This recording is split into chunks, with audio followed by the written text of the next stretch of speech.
पूरी किताब में से मैं मोस्ट इम्पॉर्टेंट क्वेश्चन ढूंढ ढूंढ के लेके आया हूँ। और ये क्वेश्चन ऐसे हैं जो हर साल आते हैं। ठीक है, आप किसी भी हिंदी मीडियम बोर्ड से क्यों ना हो, ये क्वेश्चन आपके सब्जेक्ट में वेरी वेरी इंपॉर्टेंट है। और ये मेरे से लिख लीजिए, यहाँ से प्रश्न जरूर आएगा। ठीक है, 100% आएगा ही आएगा। और इसकी जो फुल प्लेलिस्ट की लिंक्स मिलेगी आपको डिस्क्रिप्शन में, और इसका जो सोल्यूशन वाला पीडीएफ है वो भी आपको मिल जाएगा हमारे टेलीग्राम चैनल पर फ्री में। ठीक है, पहले क्वेश्चन पे आ जाते हैं। हमसे क्या बोल रहे हैं, सिद्ध कीजिए एक एकाकी फलन अनिवार्य रूप से आच्छादक भी है। काफी शानदार क्वेश्चन है, 6 नंबर पर है। देखो हमारे पास जो फंक्शन हमें दे रखा है, जैसे एग्जाम में लिखना है ना बिल्कुल वैसे लिखाऊंगा, कोई शॉर्टकट नहीं दिया है। हमारे पास फंक्शन क्या दे रखा है कि 1 2 3, हमें 1 2 3 ही दे रहा है। ठीक है, ये फंक्शन हमें दे रखा है। अगर मैं इसका चित्र बना के दिखाऊं, पूरी एनसीईआरटी मैं पहले ही पढ़ा चुका हूं, डिस्क्रिप्शन में आपको लिंक मिलेगी, आप जाके चेक कर सकते हैं। देखो अगर मैं आपको चित्र बना के दिखाऊं, ठीक, इसके पास है 1 2 3, 1 2 3, इसके पास भी है 1 2 3। 1 मुझे 1 दे रहा है, 2 मुझे 2 दे रहा है, और 3 मुझे 3 दे रहा है। इसके पास 3 एलिमेंट है, इसके पास भी 3 एलिमेंट है। यहां से हमारा फंक्शन जा रहा है। चूंकि दिया गया फलन एक क्या की है, ये आप देख रहे हैं, एक इनपुट एक ही आउटपुट दे रहा है, यानी कि ये एकाकी है। उसके साथ साथ ये हमारा क्या होता है मेरे भाई, ये हमारा क्या होता है, प्रांत होता है। और ये हमारा क्या होता है, शह प्रांत होता है।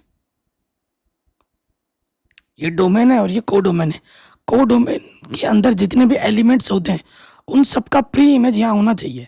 3 का प्री इमेज 3 है, 2 का प्री इमेज 2 है, और 1 का प्री इमेज 1 है। तो आप क्या लिखेंगे, चूंकि सहप्रांत, चूंकि सहप्रांत के सभी सहप्रांत के सभी अवयव का प्रतिचित्रण प्रतिचित्रण प्रांत में उपस्थित है। ठीक है, और इसमें खासियत होती है, जब भी आच्छादक होगा ना, जब भी आपका जो कोडोमेन होता है, इसे बोलते हैं सह प्रांत को क्या बोलते हैं, कोडोमेन। और जो रेंज होती है, जो परिसर होती है, वो हमेशा बराबर होती है। देखो इसकी जो रेंज है 1 2 3 है, और इसका जो सह प्रांत है वो भी 1 2 3 है। ठीक है, चूंकि कोडोमेन रेंज के बराबर है, इसलिए यह आच्छादक है। यह आच्छादक है। आच्छादक को अंग्रेजी में क्या कहते हैं, ओंटू कहते हैं। इतना लिखोगे आपको 2 नंबर आराम से मिल जाएंगे।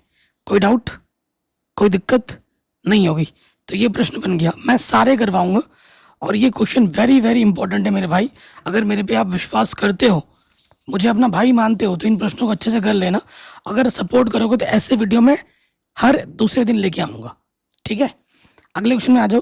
सिद्ध कीजिए कि देखो समुच्चय में दे रखा है 1 2 3, और जो संबंध हमें दे रखा है 1 2 2 1, क्या है, प्रदत्त संबंध आर कि ना तो स्वतुल्य है ना संक्रामक है। ये हमें सिद्ध करना है। ठीक है, ना तो स्वतुल्य है और ना ही संक्रामक है, सम्मित है, ये हमें दिखा सकते हैं। तो क्वेश्चन नंबर इसके अथवा में आ जाओ। हमें दिया क्या है,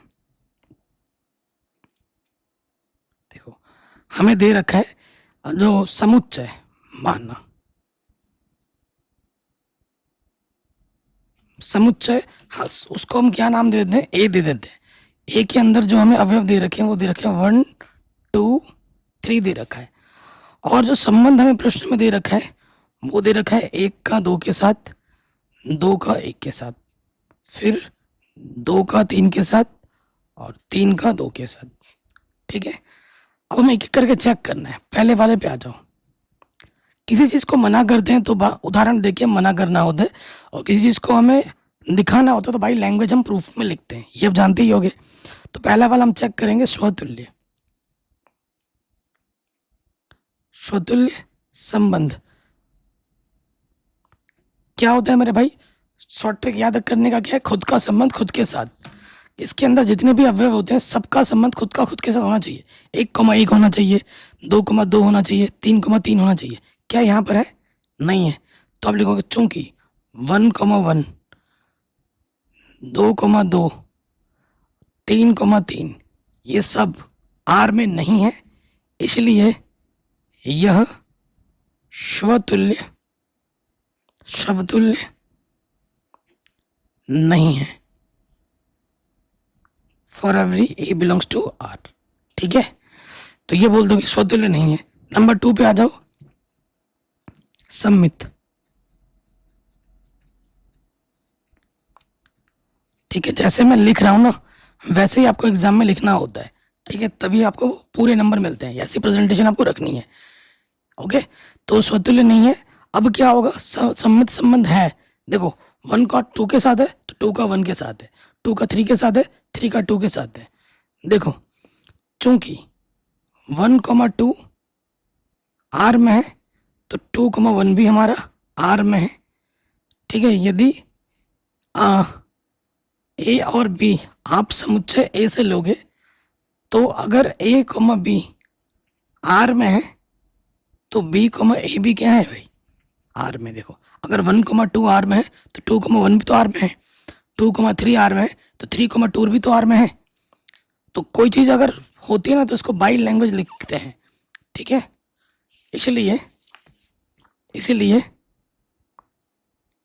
यह सम्मित है।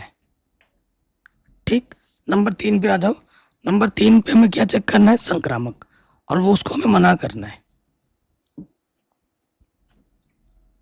संक्रामक देखो, संक्रामक के लिए मना कर देते हैं कैसे? देखो चूंकि 1,2 आर में 2 पे शुरू हुआ था, मतलब 2 पे खत्म हुआ, 2 से शुरू करो, 2,3 ले लो।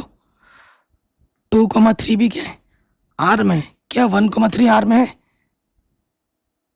जो शुरू होता है जहां से खत्म उसका वो तो कट गया 2 से। तो क्या 1,3 आर में है? नहीं है आर में।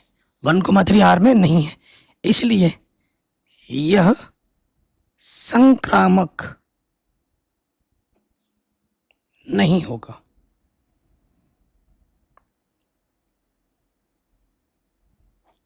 तो ये क्वेश्चन भी हमारा आराम से बन गया। आपको मेरे हैंड रिटन नोट्स कैसे लग रहे हैं? अगर इसको आप चाहते हैं फ्री में तो आप वीडियो को लाइक करके शेयर कर दें, और डिस्क्रिप्शन में आपको एक लिंक मिलेगी टेलीग्राम के, फ्री में उसे ज्वाइन कर लें और फिर आप पा सकते हैं आराम से। 7वें क्वेश्चन में आ जाओ। सिद्ध करना है tan इनवर्स x को, ये सिद्ध करना है x का जो रेंज है वो हमारा क्लोज इंटरवल 0 से 1 में है। ठीक है, सारा कुछ मैंने ऑलरेडी पढ़ा रखा है। ठीक है, सारा कुछ मैंने ऑलरेडी पढ़ा रखा है। तो देखिए क्वेश्चन नंबर 7वां है। अगर आप कहोगे सर इसके आगे के प्रश्न कहाँ है, वो भी मैंने पढ़ा रखे हैं, लिंक्स मिलेगी डिस्क्रिप्शन पे। तो देखो हम क्या करेंगे, 7वें प्रश्न में हम ले लेंगे दायां पक्ष, क्योंकि दायां पक्ष में ज़्यादा पद है। तो यहाँ लिखोगे दायां पक्ष लेने पर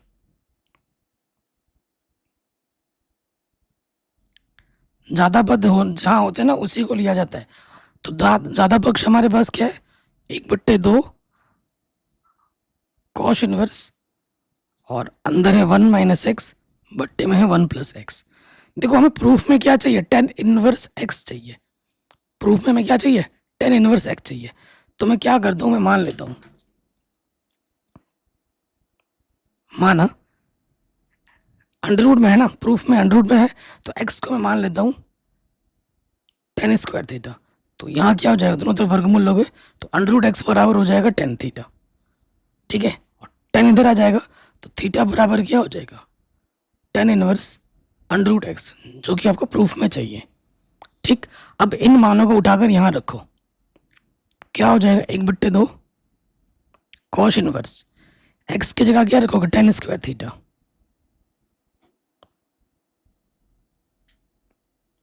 आप जानते होंगे ये 1 - tan स्क्वायर थीटा बट्टे में 1 + tan स्क्वायर थीटा किसका सूत्र होता है? ये सूत्र होता है cos 2 थीटा का, क्योंकि बाहर cos इनवर्स था ना, अंदर ऐसा बनाना है कि वो cos के टर्म में आए, तभी तो वो कटेंगे। cos इनवर्स से cos हट जाएगा, 1/2 गुणे में 2 थीटा, 2 से 2 कटा, क्या बचा? थीटा। थीटा का मान रख दोगे, थीटा का मान रखने पर रख देंगे थीटा का मान।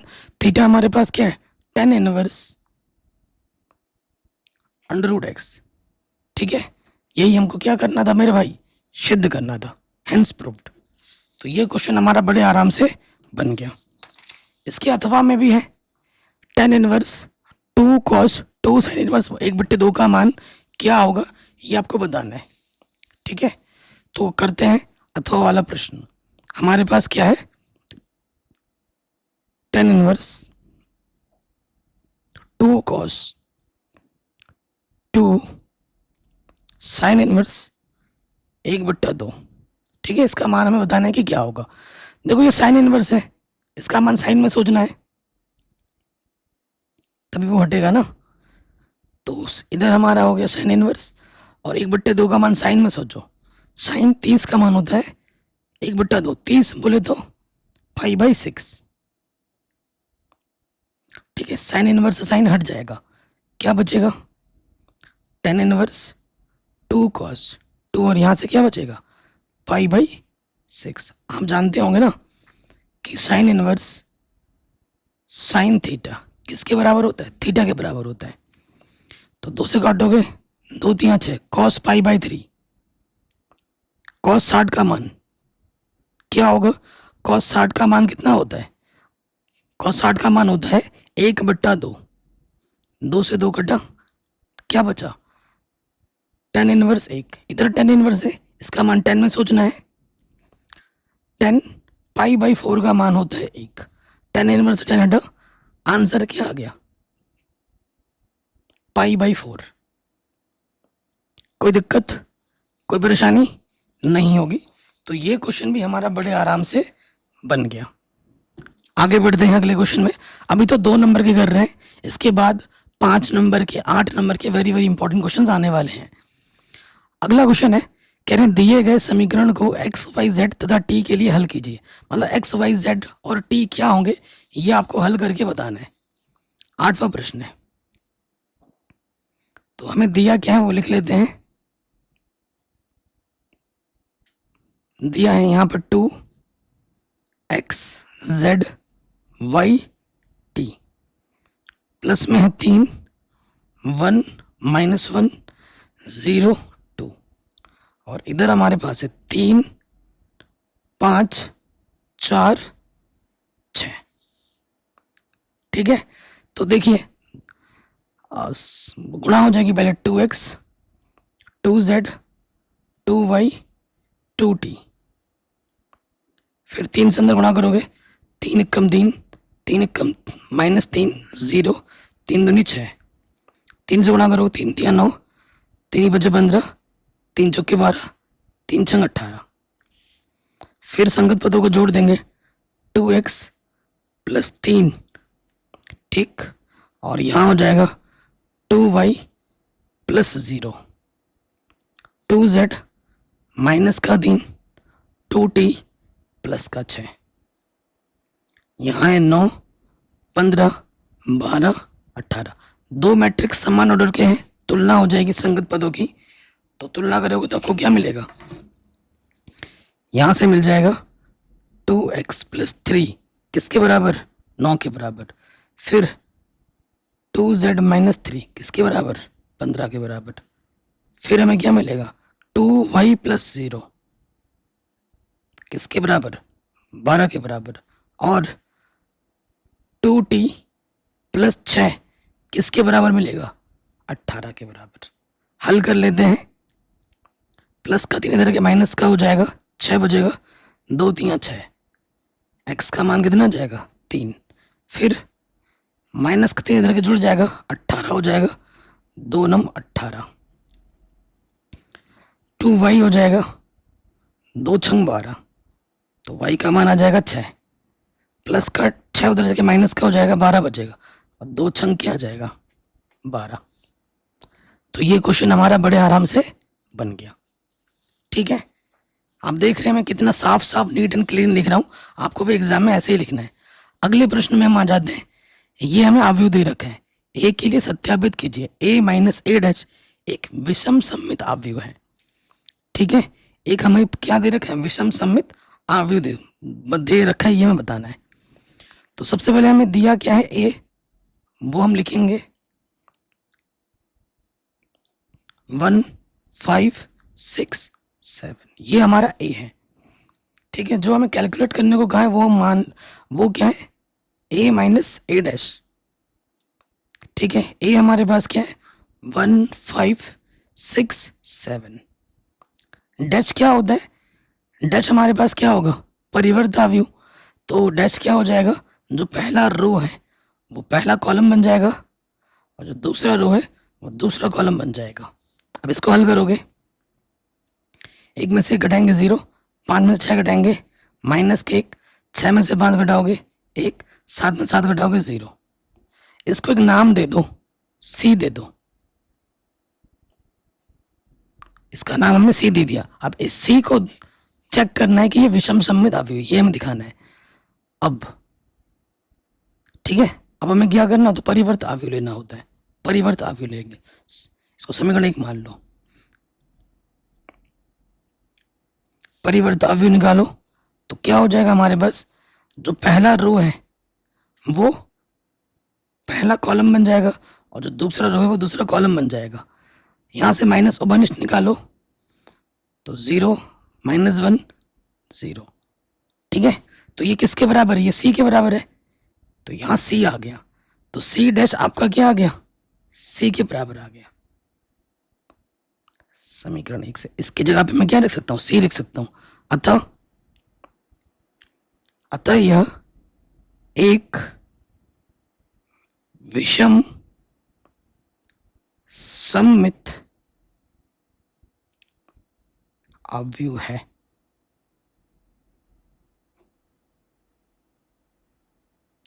अतः यह एक विषम सममित आव्यूह है। कोई डाउट, कोई दिक्कत नहीं होनी चाहिए। ये वाला भी हो गया। अब आ जाते हैं 9th वाले में। क्या है हमारे पास, ये दे रखा है dy बट्टे dx निकालना है, नवा क्वेश्चन है। तो यहां लिखेंगे दिया है। ठीक है, हमें क्या दे रखा है 2x प्लस 3y बराबर sin x दे रखा है। हमें क्या निकालना, dy बट्टे dx। तो यहां लिखेंगे, बट्टे में x है तो यहां लिखेंगे x के सापेक्ष अवकलज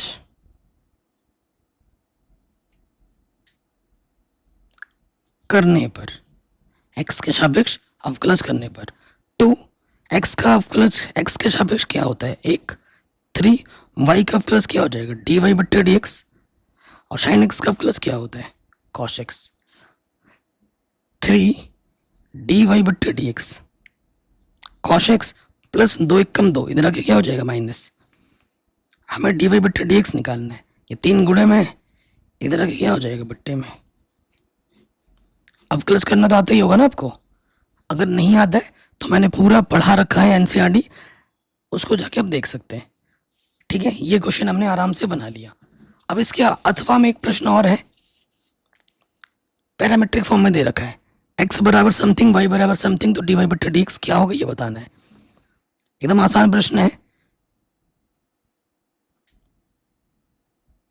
दिया है क्या दे रखा है x बराबर a cos थीटा और y बराबर दे रखा है a sin थीटा, और हमें क्या निकालना है dy बट्टे dx। ठीक है, तो यहां लिखेंगे चूंकि थीटा एक पैरामीटर है, इसलिए dy बट्टे dx किसके बराबर होगा, ये होगा dy बट्टे में दी थीटा dx बट्टे में दी थीटा।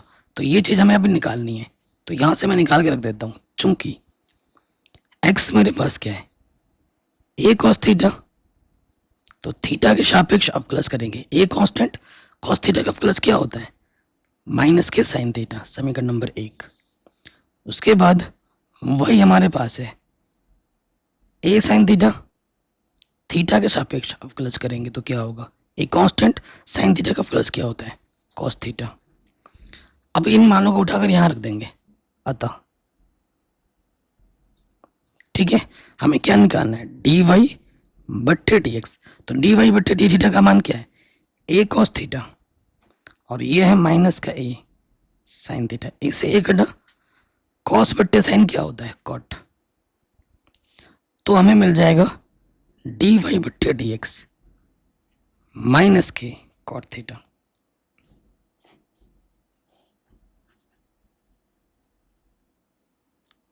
कोई डाउट, कोई दिक्कत नहीं होगी। तो ये क्वेश्चन भी हमारा बड़े आराम से बन गया। अब आते हैं अगले प्रश्न में, ठीक है। कह रहे हैं शानदार क्वेश्चन, आप देख रहे हैं क्वेश्चन, हर टाइप का क्वेश्चन आपको मिलेगा पूरे किताब में से, हर चैप्टर का प्रश्न मिलेगा। कह रहे हैं सिद्ध कीजिए आर, आर मतलब वास्तविक संख्या पर ये जो फलन दे रखा है ये एक वर्धमान फलन है, ठीक है। ये एक वर्धमान फलन है। तो वर्धमान फलन क्या होता है, जिसमें डी वाई बटा डी एक्स को हमें पॉजिटिव दिखाना होता है, उसे हम क्या कहते हैं, वर्धमान फलन कहते हैं। तो हमें दिया है, हमें क्या दे रखा है, y दे रखा है, y मान लेते हैं fx को, ये हमें दे रखा है 3x प्लस 17। तो हम क्या करेंगे, x के सापेक्ष अवकलज कर देंगे, x के सापेक्ष अवकलज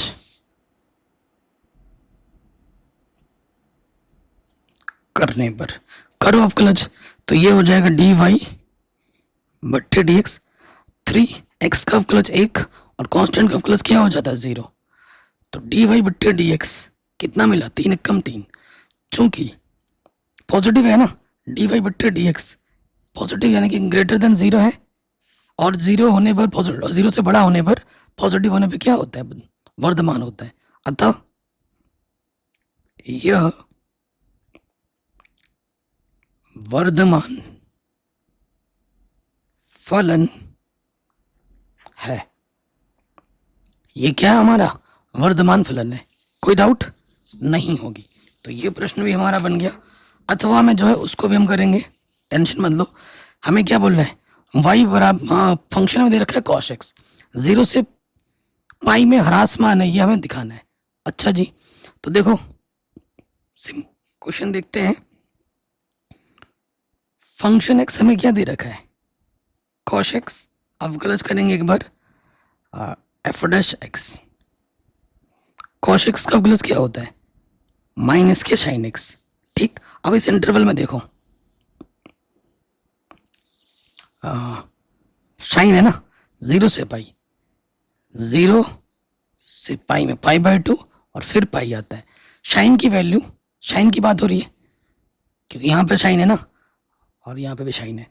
तो 0 से पाई बाय 2 में, 0 से पाई बाय 2 में प्रथम चतुर्थांश में तो सारे ही पॉजिटिव होते हैं, और दूसरे में क्या होता है, साइन और कॉसेक पॉजिटिव होते हैं, ठीक है। क्योंकि आप जानते हैं आफ्टर स्कूल टू कॉलेज, ये नियम आप जानते हैं। ऑल, इसमें साइन कॉसेक, तीसरे वाले में टेन कॉट और चौथे वाले में कॉस और सेक पॉजिटिव रहते हैं। तो देखो साइन पहले वाले में भी पॉजिटिव है, दूसरे वाले में भी पॉजिटिव है, अतः 0 से पाई में पॉजिटिव ही काउंट किया जाएगा। अतः साइन 0 से पाई में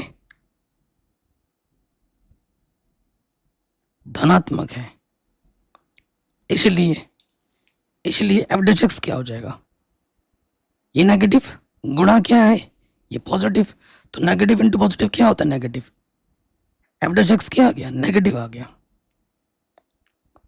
ह्रासमान हो जाएगा, है ना। चूंकि एफ डैश एक्स का मान 0 से छोटा है, इसलिए फलन ह्रासमान होगा।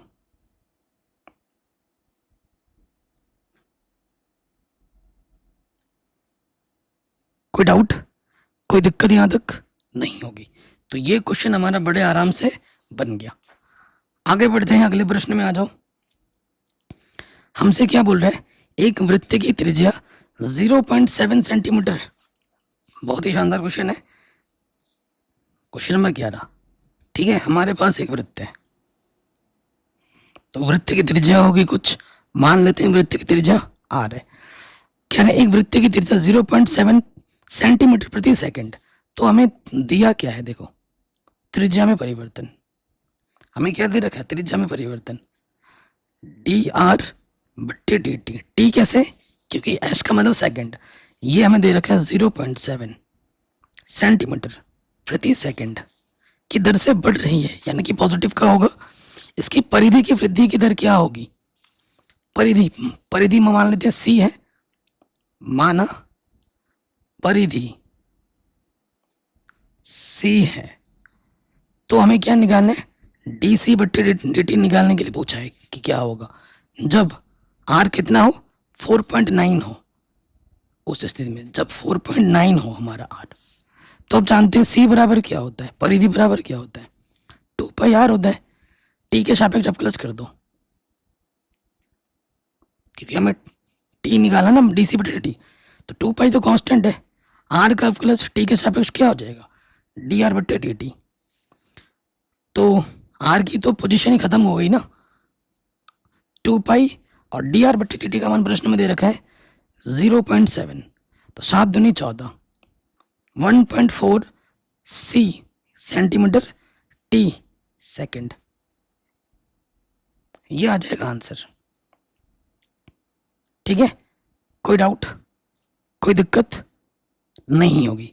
ये ऐसे प्रश्न है जो बोर्ड एग्जाम में आएंगे ही आएंगे, और नहीं करोगे तो बाद में पछताओगे, फिर रोते रहोगे काश उस वीडियो को मैं देख लेता। नेक्स्ट क्वेश्चन पे आ जाते हैं। देखो कह रहे हैं एक वृत्त की त्रिज्या समान रूप से, वृत्त है, मान लेते हैं वृत्त की त्रिज्या क्या है, r है। एक वृत्त की त्रिज्या समान रूप से 3 सेंटीमीटर प्रति सेकंड की दर से बढ़ रही है, मतलब dr/dt।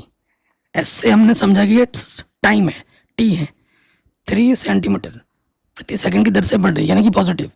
ज्ञात कीजिए वृत्त का क्षेत्रफल, मान लेते हैं वृत्त का क्षेत्रफल a है, किस दर से बढ़ रहा है, dA/dt। ये हमें निकालना है, जबकि त्रिज्या r बराबर में क्या दे रखा हो, 20 सेंटीमीटर दे रखा हो। कोई दिक्कत यहां तक नहीं होगी। तो वृत्त का क्षेत्रफल a बराबर क्या होता है, πr² होता है। अब हमें t के सापेक्ष क्या करना होगा, अवकलज dA/dt।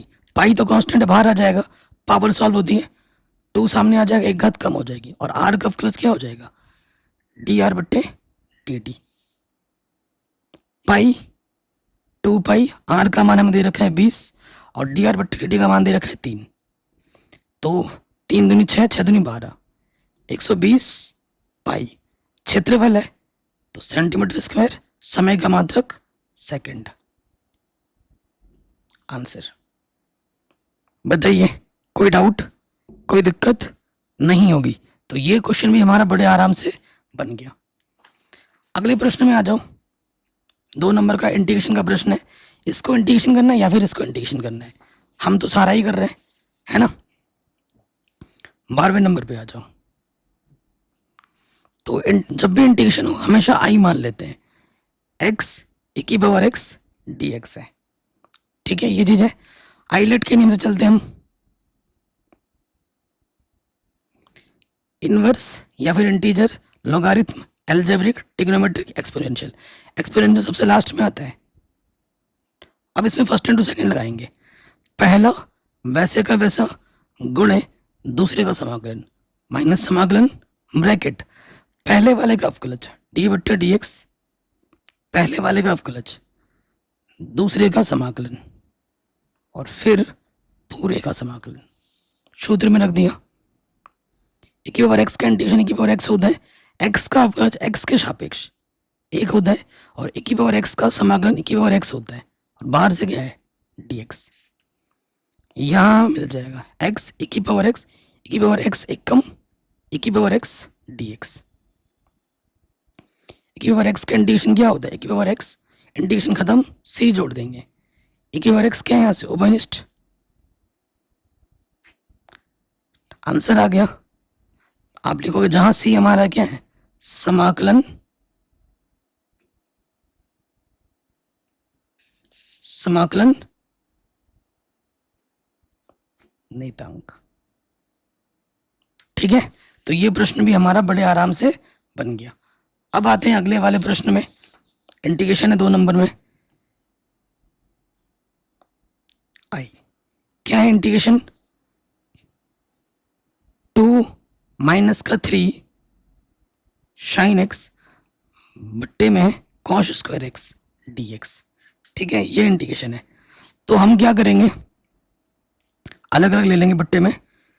2 बाहर आ जाएगा, 1 बट्टे cos square x D x. 3 बाहर आ जाएगा, साइन एक्स बट्टे में कॉस एक्स गुणा 1 के बट्टे में कॉस एक्स डी एक्स। इस तरीके से तोड़ के लिख सकते हैं। कॉस ऊपर जाके क्या हो जाएगा, सेक। साइन बट्टा कॉस क्या होता है, टेन एक्स, और 1 बट्टा कॉस क्या होता है, सेक एक्स। अब ये तो डायरेक्ट फॉर्मूला बन गया ना, इसका डायरेक्ट फॉर्मूला होता है, इसका भी डायरेक्ट क्या होता है, फॉर्मूला होता है। तो यहां पर मान रख देंगे सेक स्क्वायर एक्स का इंटीग्रेशन क्या होता है, टेन एक्स, और सेक एक्स का इंटीग्रेशन क्या होता है, सेक एक्स। इंटीग्रेशन खत्म, सी जोड़ देंगे। तो ये क्वेश्चन भी बड़े आराम से हमारा बन गया।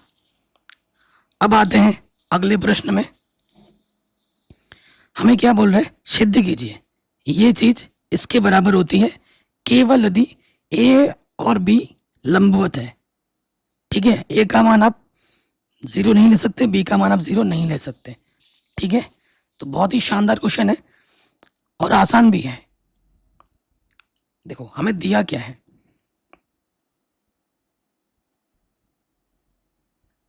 दिया है कि ए और बी वेक्टर लंबवत है। हमें क्या दे रखा है, दिया है ए व बी वेक्टर सदिश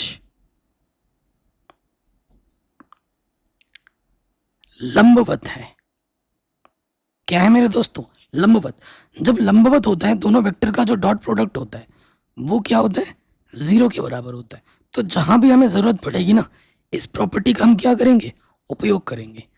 इस प्रॉपर्टी का हम क्या करेंगे, उपयोग करेंगे। सिद्ध करना है हमें, उस पर आ जाते हैं। हमें क्या सिद्ध करना है, हमें सिद्ध करना है ए डॉट बी वेक्टर, अच्छा ए प्लस बी वेक्टर डॉट, फिर है ए प्लस बी, किसके बराबर होगा, मापांक ए स्क्वायर प्लस मापांक बी स्क्वायर। ठीक है, ये होगा।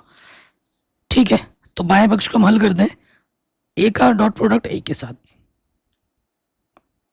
फिर ए का डॉट प्रोडक्ट बी के साथ, बी का डॉट प्रोडक्ट ए के साथ, और बी का डॉट प्रोडक्ट बी के साथ। आप जानते हैं कि ए डॉट बी किसके बराबर होता है, बी डॉट ए के बराबर होता है, और ए डॉट बी हमें क्या दे रखा है, 0। तो इसके जगह पे भी 0 हो जाएगा और इसके जगह पे भी 0 हो जाएगा। उसके साथ ए डॉट ए किसके बराबर होता है, मापांक ए का वर्ग के बराबर होता है। तो इसके जगह पे आ जाएगा इसका वर्ग, इसके जगह पे 0, इसके जगह पे 0, और इसके जगह पे क्या हो जाएगा, मापांक बी का वर्ग। तो इतना आसान था।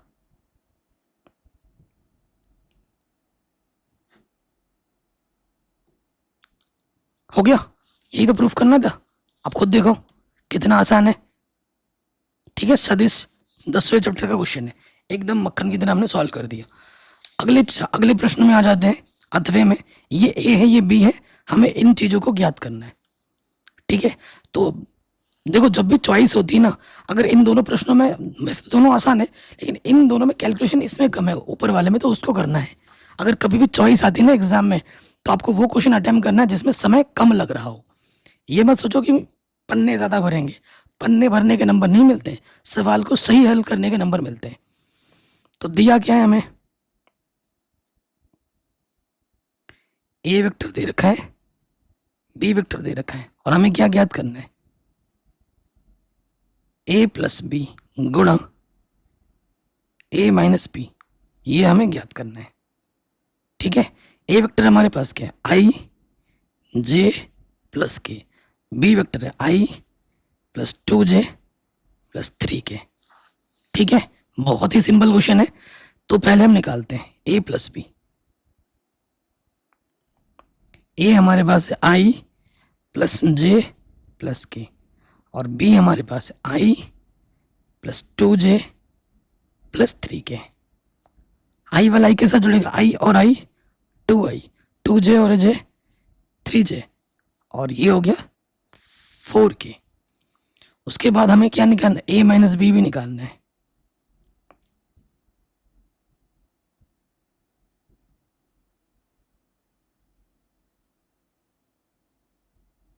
ठीक है ना, तो i से i घटाएंगे 0i, j में से 2j घटाएंगे 1j, k में से 3k घटाएंगे माइनस के 2k।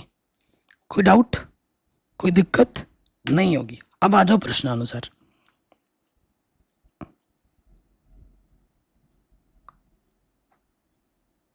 प्रश्नानुसार हमें क्या निकालना है, हमें निकालना है a प्लस बी वेक्टर गुणा a माइनस बी वेक्टर। ठीक है, सो यहां से क्या हो जाएगा, देखो यहां आई जे के, तो a प्लस बी का पहले आएगा 2 3 4, 2 3 4, इसका आ जाएगा 0 माइनस का 1 माइनस का 2 गुणज, आई को छुपाएंगे इसके गुणा इसके साथ, 3 दूनी माइनस का 6, और 4 एक कम 4 minus, minus minus plus, plus के बाद माइनस जे छुपाएंगे, 2 दूनी माइनस का 4, 4 गुणा 0 0, फिर प्लस का के होता है, के को छुपाएंगे, 2 एक कम माइनस के 2, 3 गुणा 0 0, तो यह आ जाएगा माइनस के 2i माइनस माइनस प्लस के 4j, और यहां से माइनस के 2k। ये हमें हमारा उत्तर बड़े आराम से मिल गया। ठीक है, अगले प्रश्न पे हम आ जाते हैं। कह रहे हैं सदिश इसके और इसके बीच का कोण ज्ञात कीजिए। क्वेश्चन नंबर 14 बहुत आसान है। माना सदिश का नाम दे दो, ए वेक्टर बी वेक्टर, और हम मान लेते हैं, माना दोनों सदिश के बीच का कोण थीटा है। ठीक है, ये हमने मान लिया। ए हमें दे रखा है आई माइनस का 2j प्लस के 3k, फिर 3i माइनस का 2j प्लस का k। ठीक है, अब हमें इनके बीच का कोण निकालना है। सूत्र आपको पता होगा क्या होता है, cos थीटा बराबर a डॉट बी बट्टे में मापांक a मापांक b गुणे में। ठीक है, तो ये चीज हम निकाल लेते हैं। चूंकि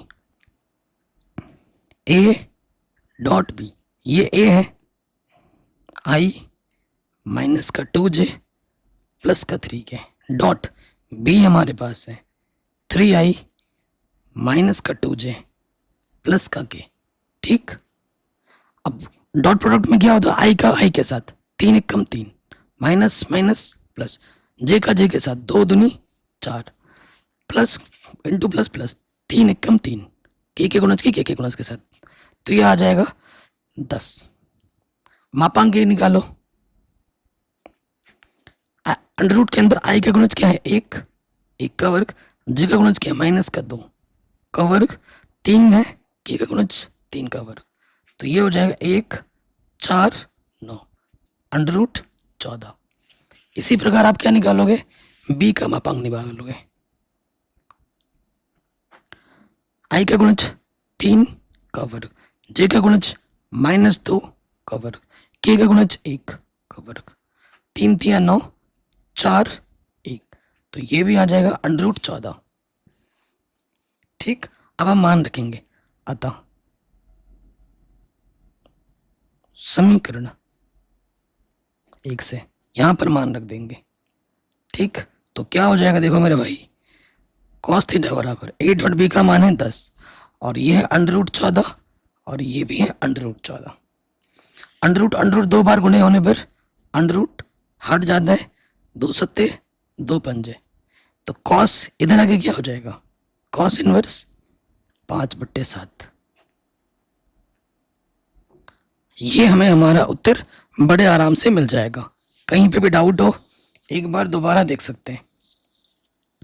अगले प्रश्न में आ जाओ। कह रहे हैं इस सदिश का, ठीक है, ये देख रही है, हमें क्या बोल रहा है, इस सदिश का इस सदिश पर क्या निकालना है, प्रक्षेप निकालना है, प्रोजेक्शन निकालना है। तो करते हैं सॉल्व। देखो हमें क्या दे रखा है, ए वेक्टर दे रखा है, अथवे वाले पे आ जाओ। मान लेते हैं ए वेक्टर हमारे पास आई 3j + 7k, बी वेक्टर हमें दे रखा है 7i - j + 8k, ठीक है, ये दे रखा है। इसका इस पर जिस पर होता है तो प्रश्नानुसार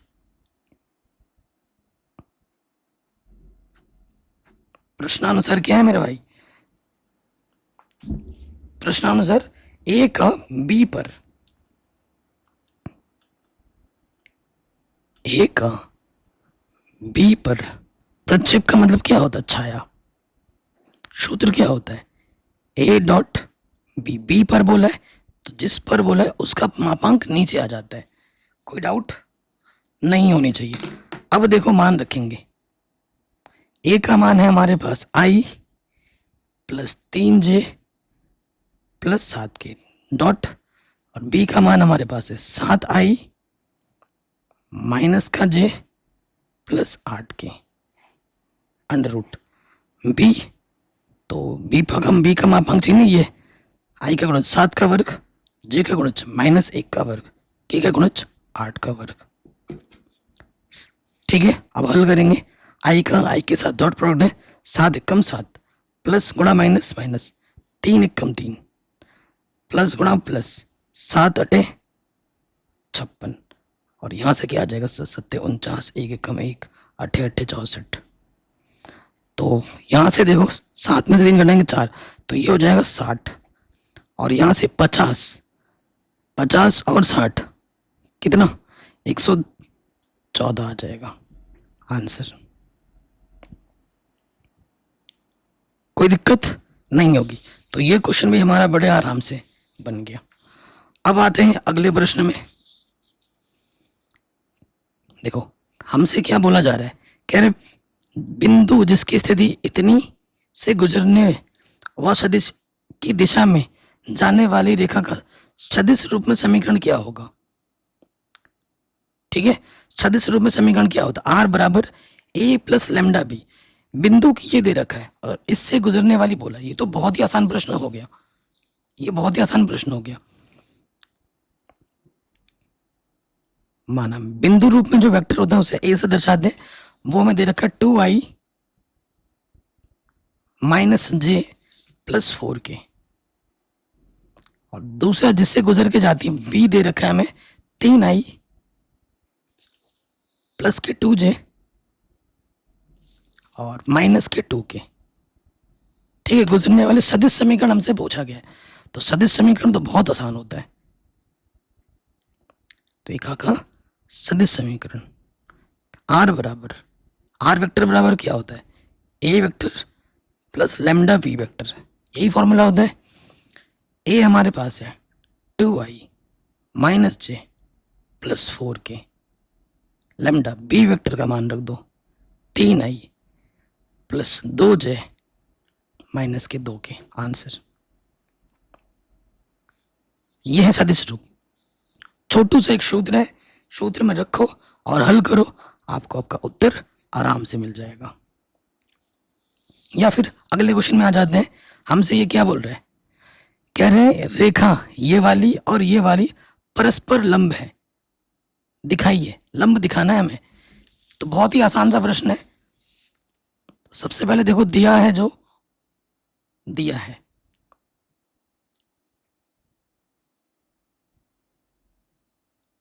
रेखा का समीकरण, जो समीकरण में दे रखा है वो लिख लेते हैं। x प्लस 5 बट्टे में 7, y प्लस 2 बट्टे में -5 और z माइनस 1। ये पहला समीकरण दे रखा है। दूसरा हमारे पास है x बट्टे में -k1, y -1 बट्टे में -k2 और अगला है z प्लस 2 बट्टे में 3। ये दूसरा समीकरण है। आपको पता है जो रेखा का समीकरण होता है, रेखा का जो समीकरण होता है वो किस रूप में होता है मेरे भाइयों? वो होता है x माइनस x1 बट्टे a, y माइनस y1 बट्टे में है b और z माइनस z1 बट्टे में होता है c। यहाँ पर y1 होगा। ये समीकरण होता है। तो उस आधार पे अगर देखा जाए, ये a1 है, ये b1, ये c1, ये a2, ये b2, ये c2 है। परस्पर लंब दिखाना है। लंब की कंडीशन क्या होती है? ठीक है, चूंकि रेखाएं लंबवत है, लंबवत हो तभी होगी जब a1 a2 plus b1 b2 plus c1 c2 का मान 0 हो, तभी लंबवत होती है। इसलिए a1 का मान क्या है? 7, a2 का मान क्या है? -1, b1 का मान है -5 और b2 का मान है -2, c1 का मान है -1 और c2 का मान है 3। 7 कम 7, नेगेटिव नेगेटिव पॉजिटिव, 5 दूनी 10, 1 3 3, तो -10 प्लस का 10 आ गया 0। बाएं पक्ष को हल किया, दाएं पक्ष के बराबर आ गया। अतः यह लंबवत है। ये क्या है मेरे भाइयों? लंबवत है। कोई दिक्कत, कोई परेशानी नहीं होगी। तो ये क्वेश्चन भी आपका आराम से बन गया। अब आते हैं 5-5 नंबर वाले क्वेश्चनों में। ठीक है, तो ये वाले पे आ जाओ। 16वां क्वेश्चन, ये पिछले साल 5 नंबर में आया था। यहाँ 3 नहीं है, 3 की जगह आप सोचो ये 5 नंबर है। ये मिस टाइप हो रखा है, ये 3 नहीं है। कितना है? 5 नंबर वाले प्रश्न है। कह रहे हैं समाकलन के उपयोग से वृत्त से घिरे क्षेत्र का आपको क्या निकालना है? क्षेत्रफल निकालना है। 5 नंबर का क्वेश्चन है, वेरी वेरी इंपॉर्टेंट है और हर साल आपके एग्जाम में पूछा जाता ही जाता है, हर साल आता है। तो देखिए दिया है, इन दोनों में से क्वेश्चन आ जाएगा 5 नंबर में, 100% गारंटी है। हमें दे क्या रखा है? वृत्त का समीकरण।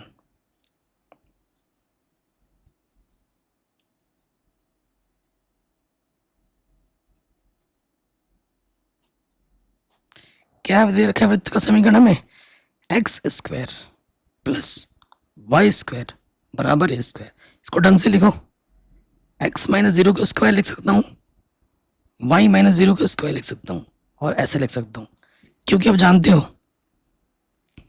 जो वृत्त का समीकरण होता है वो क्या होता है? वो इस रूप में होता है, x माइनस h का स्क्वायर y माइनस k का स्क्वायर बराबर r का स्क्वायर। अगर इससे आप तुलना करोगे, इससे आप तुलना करोगे तो आपका केंद्र क्या होता है? केंद्र आपका होता है h, k। h की जगह पे 0 है, k की जगह पे 0 है और जो त्रिज्या होती है हमारे पास r की जगह पे क्या है? a है। ये चीज हमको पता चल चुकी है। अब इस डाटा के आधार पर हम बनाएंगे चित्र। x का मान इधर पॉजिटिव में, इधर नेगेटिव में, y का मान ऊपर पॉजिटिव में, y का मान नीचे नेगेटिव में। केंद्र हमारा क्या? 0,0 ये हुआ और त्रिज्या हमारी a है। तो हमने एक वृत्त बना ली जिसकी त्रिज्या कितनी है? a है। अगर ये पॉइंट की हम बात करें तो ये 1,0 और ये पॉइंट क्या है? 0,0। हमें इस पूरे वृत्त का क्या निकालना है? क्षेत्रफल निकालना है। नाम दे दो a b c d। अगर इस एक टुकड़े का मैं क्षेत्रफल निकाल लेता हूं और इसको मैं 4 से भाग दूंगा तो चारों का क्षेत्रफल आ जाएगा। ठीक, तो यहां लिखते हैं, यहां लिख देता हूं मैं आपकी आंखों के सामने अभिष्ट क्षेत्रफल, मतलब जो क्षेत्रफल हमें ज्ञात करना है क्या होगा? a b c d क्या है वो area, A B C D A, तो वो क्या होगा 4 गुणा एरिया ओ ए बी के, ओ ए बी। तो ये 8वें चैप्टर का प्रश्न है, सारा कुछ मैंने ऑलरेडी पढ़ा रखा है। क्या लिमिट हम लेते हैं एक्स में 0 से ए तक, 0 से ए तक लिमिट हमने एक्स में लिया है, फॉर्मूला लगेगा वाई डी एक्स। ये लिमिट क्या डिसाइड करता है, यहां से लेकर यहां तक ये जो वक्र है जितना भी क्षेत्रफल घेर रही है वो हमें मिलेगा इस फॉर्मूले से। तो यहां से ये क्या है, वृत्त का समीकरण x square plus y square बराबर क्या है ए स्क्वायर। यहां से अगर आप वाई का मान निकालो तो वाई स्क्वायर बराबर क्या होगा, प्लस एक्स स्क्वायर इधर माइनस का हो जाएगा, और वाई का मान क्या हो जाएगा अंडर रूट में ए स्क्वायर माइनस एक्स स्क्वायर।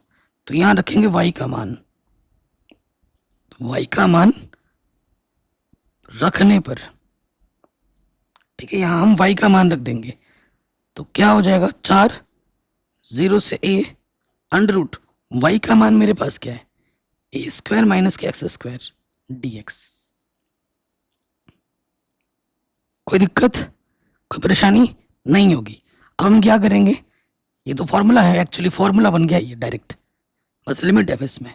इसका फॉर्मूला क्या होता है x upon 2 under root A square minus x square plus A square बट्टे में 2 sine inverse x upon A, limit 0 से ए। लिमिट क्या होती है 0 से ए, अब 4 तो चलो आ गया, अब हम अपर लिमिट रखेंगे एक्स की जगह पर ए, जहां जहां एक्स है वहां पर ए रख दो, एक्स की जगह पर ए बट्टे ए, अपर लिमिट रखा। अब हमें लोअर लिमिट रखना है एक्स की जगह पर 0।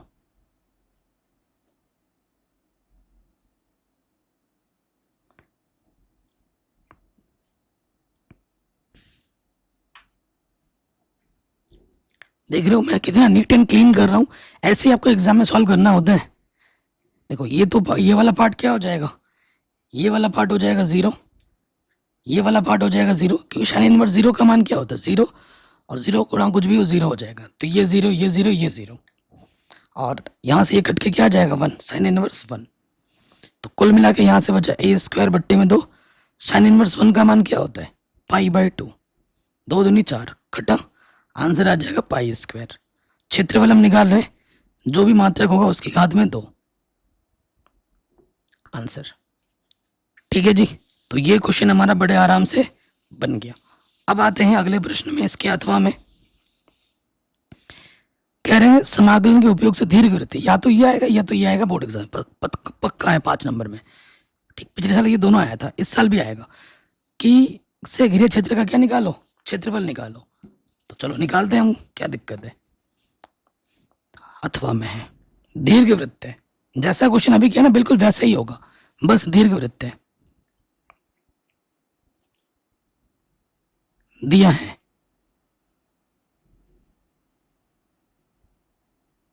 दीर्घवृत्त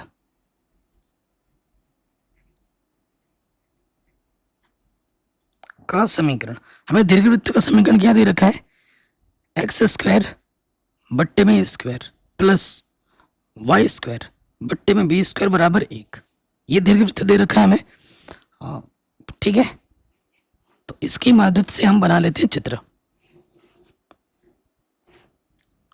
ठीक है, तो ये व्यापक समीकरण होता है, ये हमारा सेंटर हो गया, इसका नाम A2, इसका नाम B, इसका नाम C, इसका नाम D, ये हमारा दीर्घ अक्ष है। इसका पॉइंट होगा A,0, ये वाला पॉइंट क्या होगा, ये वाला होगा 0,B। ठीक, अगर ये क्षेत्रफल आप निकाल लेते हो, टोटल का निकालना है, और 4 से गुणा कर देंगे तो चारों इसका इसका इसका आ जाएगा। ठीक है, तो यहां से मुझे y की जरूरत पड़ेगी, जरूरी नहीं आप y आएगा, मतलब x में ही लिमिट लो, जरूरी नहीं है आप y में भी लिमिट ले सकते हो। चलो y में लिमिट दे के दिखाता हूं मैं आपको। तो देखो यहां से हम निकालना पड़ेगा, y में लिमिट लेने पे फॉर्मूला x और dy का होता है। हमारे पास क्या है देखो, एक्स स्क्वायर प्लस ए square y square upon v square है, हम लिमिट ले रहे हैं y में, तो हमें x का मान चाहिए होगा। तो हम यहां से क्या करते हैं, देखो ये प्लस का है, इधर आगे माइनस का हो गया, लॉस अप, इसकी गुणा इसके साथ, ठीक, और ये बट्टे के तरह के गुणे में आ जाएगा, ए स्क्वायर माइनस के एक्स स्क्वायर। तो यहां से वाई का मान क्या आ जाएगा, अंडर रूट में, इसका तो ये हो जाएगा बी बट्टा ए, और ये अंडर रूट में लग जाएगा, ए स्क्वायर माइनस के एक्स स्क्वायर। अरे यार वाई का मान निकाल दिया, एक्स का मान निकालना था ना। चलो जब वाई का मान निकाल दिया है तो लिमिट हम क्या करते हैं, एक्स में ही ले लेते हैं। तो अभिष्ट क्षेत्रफल क्या होगा, area A B C D, इसको मैं लिख सकता हूं 4 गुणा एरिया ओ ए बी के, लिमिट एक्स में लेते हैं, लिमिट एक्स में 0 से ए। अगर लिमिट एक्स में लिया तो फॉर्मूला लगेगा वाई डी एक्स। आप लिमिट एक्स में लेके फॉर्मूला और लिमिट वाई में लेके फॉर्मूला एक्स डी वाई लगा सकते हो, आंसर दोनों स्थिति में सेम ही आता है, एनसीईआरटी में मैंने करा रखा है। तो यहाँ 0 से ए, वाई का मान क्या हो गया, बी बट्टा ए, अंडर रूट के अंदर है ए एक्स ए स्क्वायर माइनस के एक्स स्क्वायर, ठीक। तो 4 बी ए, इसमें लग जाएगा इंटीग्रेशन का फॉर्मूला, ठीक है। डायरेक्ट कर दें, कर देते, जगह कम है। हाँ ये क्या है, 0 टू ए स्क्वायर माइनस के एक्स स्क्वायर डी एक्स, ये हमें हल करना है, ठीक। तो इसका अगर हम इंटीग्रेशन करेंगे तो इसका इंटीग्रेशन थोड़ी देर पहले ही हमने किया है, ये आपकी आंखों के सामने क्या है ना। इसका इंटीग्रेशन हमें क्या मिला था, पाई ए स्क्वायर बट्टे में 4 मिला था। तो मैं डायरेक्ट यहाँ रख देता हूँ समय बचाने के लिए, पाई ए स्क्वायर बट्टे में 4, 4 से 4 कटेगा, ए से ए कटेगा, तो आंसर आ जाएगा पाई ए बी। क्योंकि ये इंटीग्रेशन थोड़ी देर पहले हमने किया है, दोबारा करके बेवकूफ़ी नहीं करना हमें, तो इसकी जगह पर मैंने डायरेक्ट मान रख दिया, क्योंकि अभी जस्ट किया था, ठीक है। तो ये क्वेश्चन भी हमारा आराम से बन गया। अगले क्वेश्चन में आ जाते हैं 5 नंबर में, विशिष्ट हल निकालने वाला प्रश्न है और वेरी वेरी इंपॉर्टेंट है, बोर्ड एग्जाम बार बार आता है। कह रहे बिंदु 1,1 से गुजरने वाले एक ऐसे वक्र का समीकरण ज्ञात कीजिए जिसका अवकल समीकरण में दे रखा है, एक्स का मान 0 नहीं है, ठीक है। शानदार क्वेश्चन है, 5 नंबर में क्या 8 नंबर में भी आ सकता है ये क्वेश्चन, वेरी वेरी इंपॉर्टेंट है, ठीक है। तो दिया है हमें, ऐसा करके लिख देंगे, दिया है, क्या दिया है हमें, अवकल समीकरण दे रखा है, एक्स डी वाई बराबर हमारे पास है 2x square plus 1 D x. तो मैं क्या करता हूँ, डी वाई बट्टा डी एक्स निकालता हूँ, हाँ इधर डी एक्स से इधर आ जाएगा, डी वाई बट्टा डी एक्स, इधर x है, यहाँ पर है 2x स्क्वायर प्लस 1। मैं क्या करता हूँ फिर, अच्छा x से भाग देता हूँ दोनों तरफ, x से भाग देने पर ये x हट जाएगा यहाँ से, तो क्या बचेगा, डी वाई बट्टे डी एक्स, इधर से x कम हो जाएगा, 2x बचेगा, और ये आ जाएगा 1 के बट्टे में x। तो वेरिएबल सेपरेबल कर लेते हैं, y वाला एक तरफ, x वाला एक तरफ, ठीक हो गया। अब हम क्या करेंगे, y चाहिए ना मुझे, तो दोनों तरफ समाकलन करेंगे, दोनों तरफ समाकलन,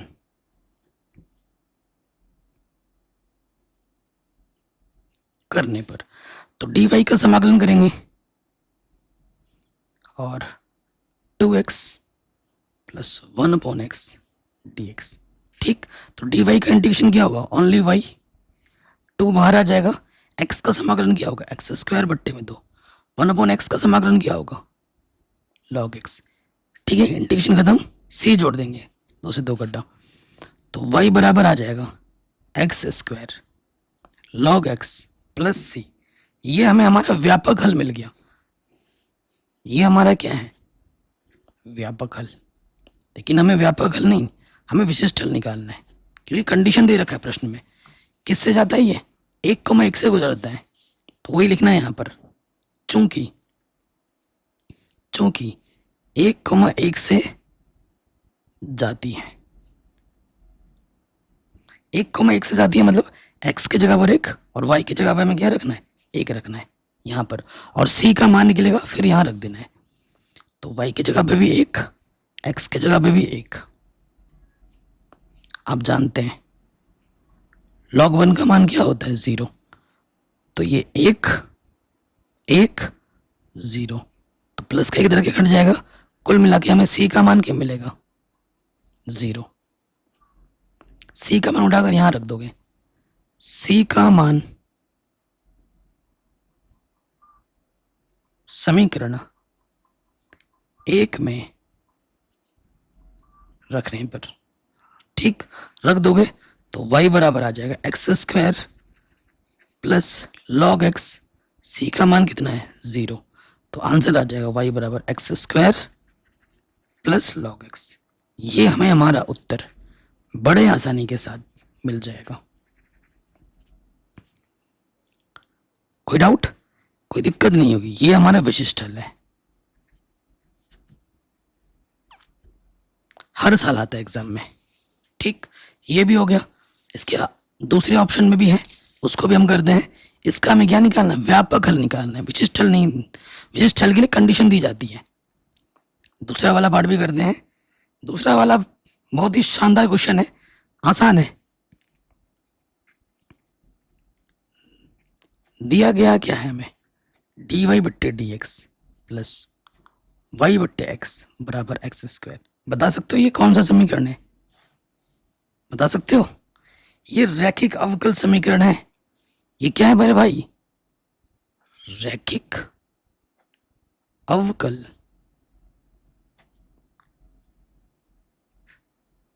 समीकरण है, ठीक है। जो किस रूप में होता है, जो होता है dy बट्टे dx plus py is equal to q के बराबर। यहां p की जगह पर y का गुणज p होता है, 1 बट्टे x है, और q की जगह पे क्या है, x² है, ठीक है। हमें क्या निकालना होता है, समाकलन गुणक, इंटीग्रेटिंग फैक्टर IF। फॉर्मूला क्या होता है, 1 की पावर में p dx। तो p हमारे पास है 1 बट्टे x dx, 1 की पावर 1/x कंडीशन क्या होता है, log x, और 1 की पावर log x किसके बराबर होता है, x के बराबर, ठीक है। हमें क्या निकालना है, हल। अतः अवकल समीकरण का व्यापक हल, फॉर्मूला क्या होता है, y गुणा इंटीग्रेटिंग फैक्टर बराबर इंटीग्रेशन में q गुणा integrating factor dx plus c। ये सूत्र होता है। y इंटीग्रेटिंग फैक्टर हमारा है x, q हमारा है x², इंटीग्रेटिंग फैक्टर है हमारा x dx प्लस c। तो ये देखो x की पावर क्या आ जाएगा, 3 dx। तो यहाँ x की पावर n वाला सूत्र लग जाएगा। x की पावर जितनी भी होती है पावर बढ़ा के लिख देते हैं, वही पावर नीचे आ जाती है। तो ये हमें हमारा व्यापक हल आराम से मिल जाएगा। कोई भी अगर डाउट हो या दिक्कत हो, आप प्रश्न को दोबारा देख सकते हैं। अगले वाले प्रश्न में आ जाते हैं, ठीक। प्रश्न में क्या है, 5 नंबर में हर साल एग्जाम में आता है, रैखिक प्रोग्रामन में हमें दे रखा है, ये हमारे व्यवरोध हैं और हमें इसका क्या निकालना है, अधिकतम मान निकालना है। तो सबसे पहले हम क्या लिखते हैं, जो दे रखा है ना वो हम लिखेंगे। हमें निकालना है z मैक्सिमम। z मैक्सिमम हमारे पास क्या है, अरे यार दोबारा लिख दिया, 4x प्लस y है, ये z मैक्सिमम है। और जो अवरोध हमें दे रखे हैं वो दे रखा है हमें x प्लस y 50 से कम है और 3x प्लस y, ठीक है, 90 से कम है। और ये बोल रखा है कि x का मान भी 0 से बड़ा है और y का मान भी हमें 0 से बड़ा लेना है, यानी कि हल क्षेत्र में प्रथम चतुर्थांश में लेना है। ग्राफ पेपर आपको मांग के लेना है टीचर से, ऐसे नहीं मिलेगा, ठीक है, मांगने पे ही मिलेगा। चलिए अब इसको सॉल्व करते हैं। तो सबसे पहले क्या काम करते हैं, स्टेप 1 में ये असमीका है ना, तो असमीका को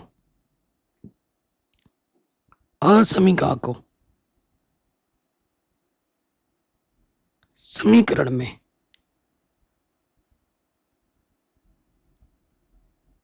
बदलने पर, जो भी हमारी असमीका है उसको हमें समीकरण में क्या करना होगा, बदलना होगा। बदलो। तो देखो मेरे भाई, इसको हम ऐसे लिखेंगे, पहला वाला है x प्लस वाई हमारा हो जाएगा 50 और दूसरा हो जाएगा 3x प्लस वाई बराबर 90। अब हमें क्या करना है, 90 इधर से 50 से भाग दे देते हैं x, ठीक है। अच्छा बिंदु निकालना तो आपको आता होगा ना, x और y दो बिंदु निकालते हैं। x का मान आप 10 मान लो, x का मान 10 मानोगे, प्लस का 10 इधर के माइनस का हो जाएगा, तो y का मान हो जाएगा 40। और x का मान 20 मानोगे तो y का मान मुझे क्या मिलेगा, 30। तो ये p है, ये हमारा q है। इधर आ जाओ, दो बिंदु निकालते हैं अलग अलग। तो देखो अगर मैं y का मान 0 मान लूँ तो 3x बराबर 90, 3 तियाँ, तो x का मान 30 हो जाएगा। x का मान कितना हो जाएगा, 30 हो जाएगा। और अगर x का मान मैं 10 मान लूँ तो 10 तियाँ 30, या 20 मान लेता हूँ, 20, तो 20 तियाँ 60, प्लस का 60 उधर के माइनस का 60 हो जाएगा। तो y का मान 90 में 60 घटाएंगे 30 आ जाएगा, ठीक है। पी क्यू ये बिंदु आर, ये बिंदु एश हो गया। तो हमने हर एक समीकरण से दो दो बिंदु निकाल दिए। अब इन बिंदुओं को हमें दिखाना है ग्राफ में, उससे पहले हम हल क्षेत्र निकाल लेते हैं। तो जो बिंदु हल क्षेत्र को संतुष्ट करता है, हल क्षेत्र उसी तरफ जाता है। तो बिंदु हम केंद्र ले लेते हैं, जनरली केंद्र पर दोनों के लिए। यहाँ रखना होता है असमीका में, पहले वाले में रखेंगे x के जगह पर 0, ये पहला वाला है। और दूसरा वाला हमारे पास है 3x प्लस वाई बराबर 90, ठीक। x के जगह पे 0, y की जगह पे 0, तो 0 से बड़ा है 50, तो ये क्या रहा है, संतुष्ट। हल क्षेत्र 0 की तरफ जाएगा। यहाँ पे देखो x के जगह पे 0, y की जगह पे 0, तो 0 से बड़ा है 90, क्या कर रहा है, संतुष्ट। तो ये भी संतुष्ट कर रहा है, ठीक है। अब इनको दर्शाएंगे हम ग्राफ पेपर में, ठीक। सारे मान हमारे धनात्मक आए हैं, तो कोई टेंशन लेने वाली बात नहीं है, ठीक है। तो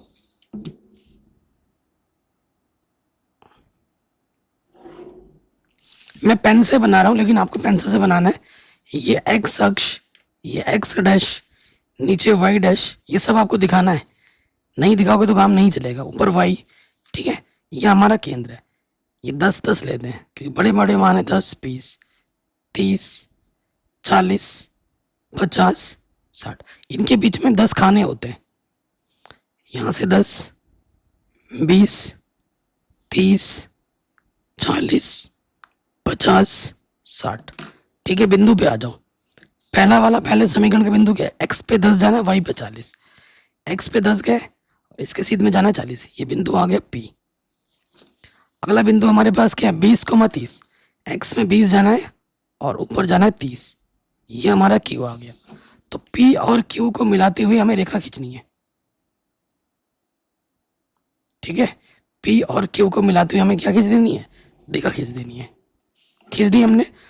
पहला समीकरण यहाँ लिख दो। पहला समीकरण का नाम क्या था, x प्लस वाई बराबर 50। 0 ने संतुष्ट किया था, तो इसका हल क्षेत्र 0 मतलब बोले तो केंद्र की तरफ जाएगा, ठीक हो गया। अब आ जाते हैं अगले वाले में, दूसरे वाले में। x पे 30 है, y पे 0। x पे 30, y पे जाना ही नहीं है, यह बिंदु, ये बिंदु है मेरा r। x और फिर क्या है, ये हमारा 20 है, x पे 20, y पे 30, x पे 20, y पे 30, क्यों, है ना। तो इन दोनों बिंदुओं को मिलाते हुए हम रेखा खींच देंगे, और ये भी हमारा हल क्षेत्र किधर देगा, केंद्र की तरफ देगा। केंद्र ने संतुष्ट किया था इसको। तो देखो जहां रेड और ब्लैक दोनों मिल रहे हैं वो हमारा उभयनिष्ठ हल क्षेत्र होगा, क्योंकि विवरोध दो हैं तो दोनों का उभयनिष्ठ चाहिए, तीन होता तो तीनों का उभयनिष्ठ। तो यहाँ ये वाला जो क्षेत्र है, ये वाला जो क्षेत्र है, ये क्यू वाला पॉइंट हमारा कटान बिंदु हमारा दोनों का, ये पॉइंट हमारा है कितना, एक्स पे 20 वाई पे 30। और ये जो बिंदु है देख रहे हो, ये हमारा उभयनिष्ठ हल क्षेत्र है। तो आप यहां लिख दोगे चूंकि उभयनिष्ठ हल क्षेत्र, उभयनिष्ठ हल क्षेत्र हमारा क्या है, ओ आर क्यू, और ये हमारा क्या था, ओ आर क्यू, और ये वाला बिंदु क्या था 50 वाला, ये हमें मिला है ना, ये कट करके इधर मिला है, तो इसका नाम दे देते हैं टी। तो 0,50 टी, ठीक है। तो यहाँ आ जाएंगे कॉर्नर बिंदु, यहाँ हमारा z मैक्सिमम जो कि है 4x प्लस वाई, ठीक है। अब कॉर्नर बिंदु हमारे पास क्या है, एक तो है O केंद्र, फिर हमारे पास है R जो कि है x पे 30 y पे 0, फिर हमारे पास है ये Q वाला बिंदु क्या है 20,30, और ये T बिंदु है आखिरी, T बिंदु हमें क्या मिला 0,50। अब हम चेक करेंगे यहाँ पर x के जगह पे 0, y के जगह पे 0 0, x के जगह पे 30, y के जगह पे 0 120, x के जगह पे 20, y के जगह पे 30 80 110, x के जगह पे 0, y के जगह पे 50, तो ये 50 आएगा। तो मैक्सिमम मान क्या 120 है, इसलिए z मैक्सिमम जो होगा वो 120 होगा। किस बिंदु पर, बिंदु 30,0 R पर। ये हमें हमारा फाइनल आंसर मिल जाएगा। और ऐसा क्वेश्चन 5 नंबर में हर साल बोर्ड एग्जाम में आता ही आता है। अगले प्रश्न में आ जाते हैं, वेरी वेरी इंपॉर्टेंट है। ये है आपका बेज प्रमेय पर आधारित प्रश्न। बेज प्रमेय आता ही आता है, 8 नंबर में आता है, 5 नंबर में आता है। और ये है आपके टोटल प्रायिकता पर, ठीक है, टोटल प्रोबेबिलिटी पर आधारित प्रश्न है। दोनों शानदार क्वेश्चन है और एग्जाम में इस टाइप के प्रश्न हर साल एग्जाम में आते ही आते हैं, ठीक है, ये गारंटी के साथ है। तो आ जाते हैं क्वेश्चन को, पहले पढ़ते हैं आराम से। कह रहे 2 थैले फर्स्ट और सेकंड दिए हैं, प्रश्नों को पढ़ते हैं और चित्र भी बनाते हैं। क्वेश्चन नंबर 19, ठीक, 2 थैले हैं मेरे पास, ये पहला थैला है, थैला नंबर 1, और ये है दूसरा थैला, थैला नंबर 2, ठीक। हमसे क्या बोला है, फर्स्ट थैले में 3 लाल हैं, इसमें कितने हैं 3 लाल गेंद है और 4 काली गेंद है, ठीक। सेकंड वाले में 5 लाल है और 6 काली गेंद है।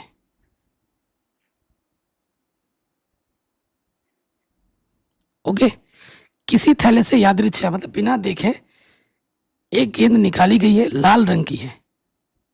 इस बात की क्या प्रायिकता है कि यह गेंद थैले सेकंड से दूसरे से निकाली गई है, ठीक है। तो आप क्या लिखोगे, हल में लिखोगे माना थैले फर्स्ट का चयन E1 तथा सेकंड का चयन E2 घटना है। देखो तो प्रायिकता E1 क्या होगी, थैले हमारे पास कितना है 2 थैले हैं, ये E1 ये E2 घटना है ना, तो 2 में से एक चुनना है। अगर पहले थैले के चुनने की प्रायिकता क्या होगी, संभव परिणाम 1 कुल परिणाम 2, और दूसरे थैले के चुनने की प्रायिकता क्या होगी, संभव परिणाम 1 कुल परिणाम है 2, ठीक है। कोई दिक्कत तो नहीं होगी यहाँ तक। अब देखो हमें किसके लिए बोल रहा है, लाल के लिए बोल रहा है, ठीक है, लाल रंग की है, ये बात करनी है। तो मैं निकाल लेता हूं पी। अच्छा, मान लेते हैं, एक चीज नहीं माना ना, माना माना लाल रंग की गेंद निकालने की जो घटना है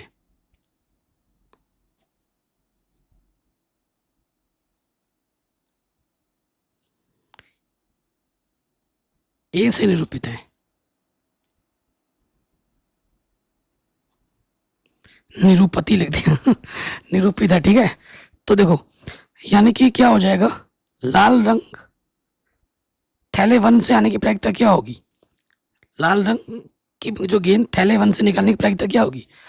संभव परिणाम कितना है, पहले थैले वन में 3 और कुल परिणाम कितना है, 3 और 4 7। उसके बाद आ जाओ, लाल रंग थैले टू से निकालने की प्रायिकता क्या हो जाएगी, संभव परिणाम है 5, कुल परिणाम है 11। ठीक है, प्रश्नानुसार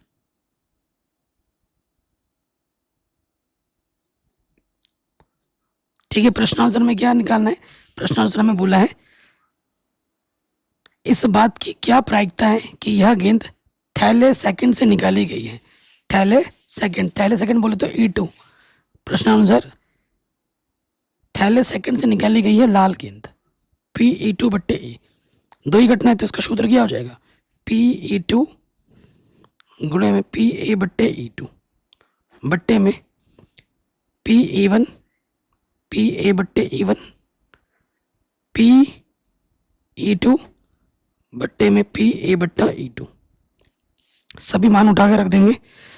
इसका मान है 1/2, इसका मान है 5/11, इसका मान है 1/2, A बट्टे E1 का मान है 3/7, इसका मान है 1/2 और A बट्टे E2 का मान है 5/11। हल करो, 5 कम 5, 11 दूनी 22, ठीक है। और यहाँ पर 3/14, 5/22, ठीक है। अब इसको हल कर लोगे आंसर आ जाएगा। ऊपर तो चलो 5/22 है, नीचे लॉसअप आ जाएगा 14 गुणा 22, 22 66, 14 पंजे 70, तो 5/22, तो ये हो जाएगा 6 7 6 कितना 13 बट्टे में 14 गुणा 22, 22 से 22 कटा, इसके गुणा इसके साथ 5 गुणा 14 बट्टे में 136, ठीक है। हाँ, कटेगा,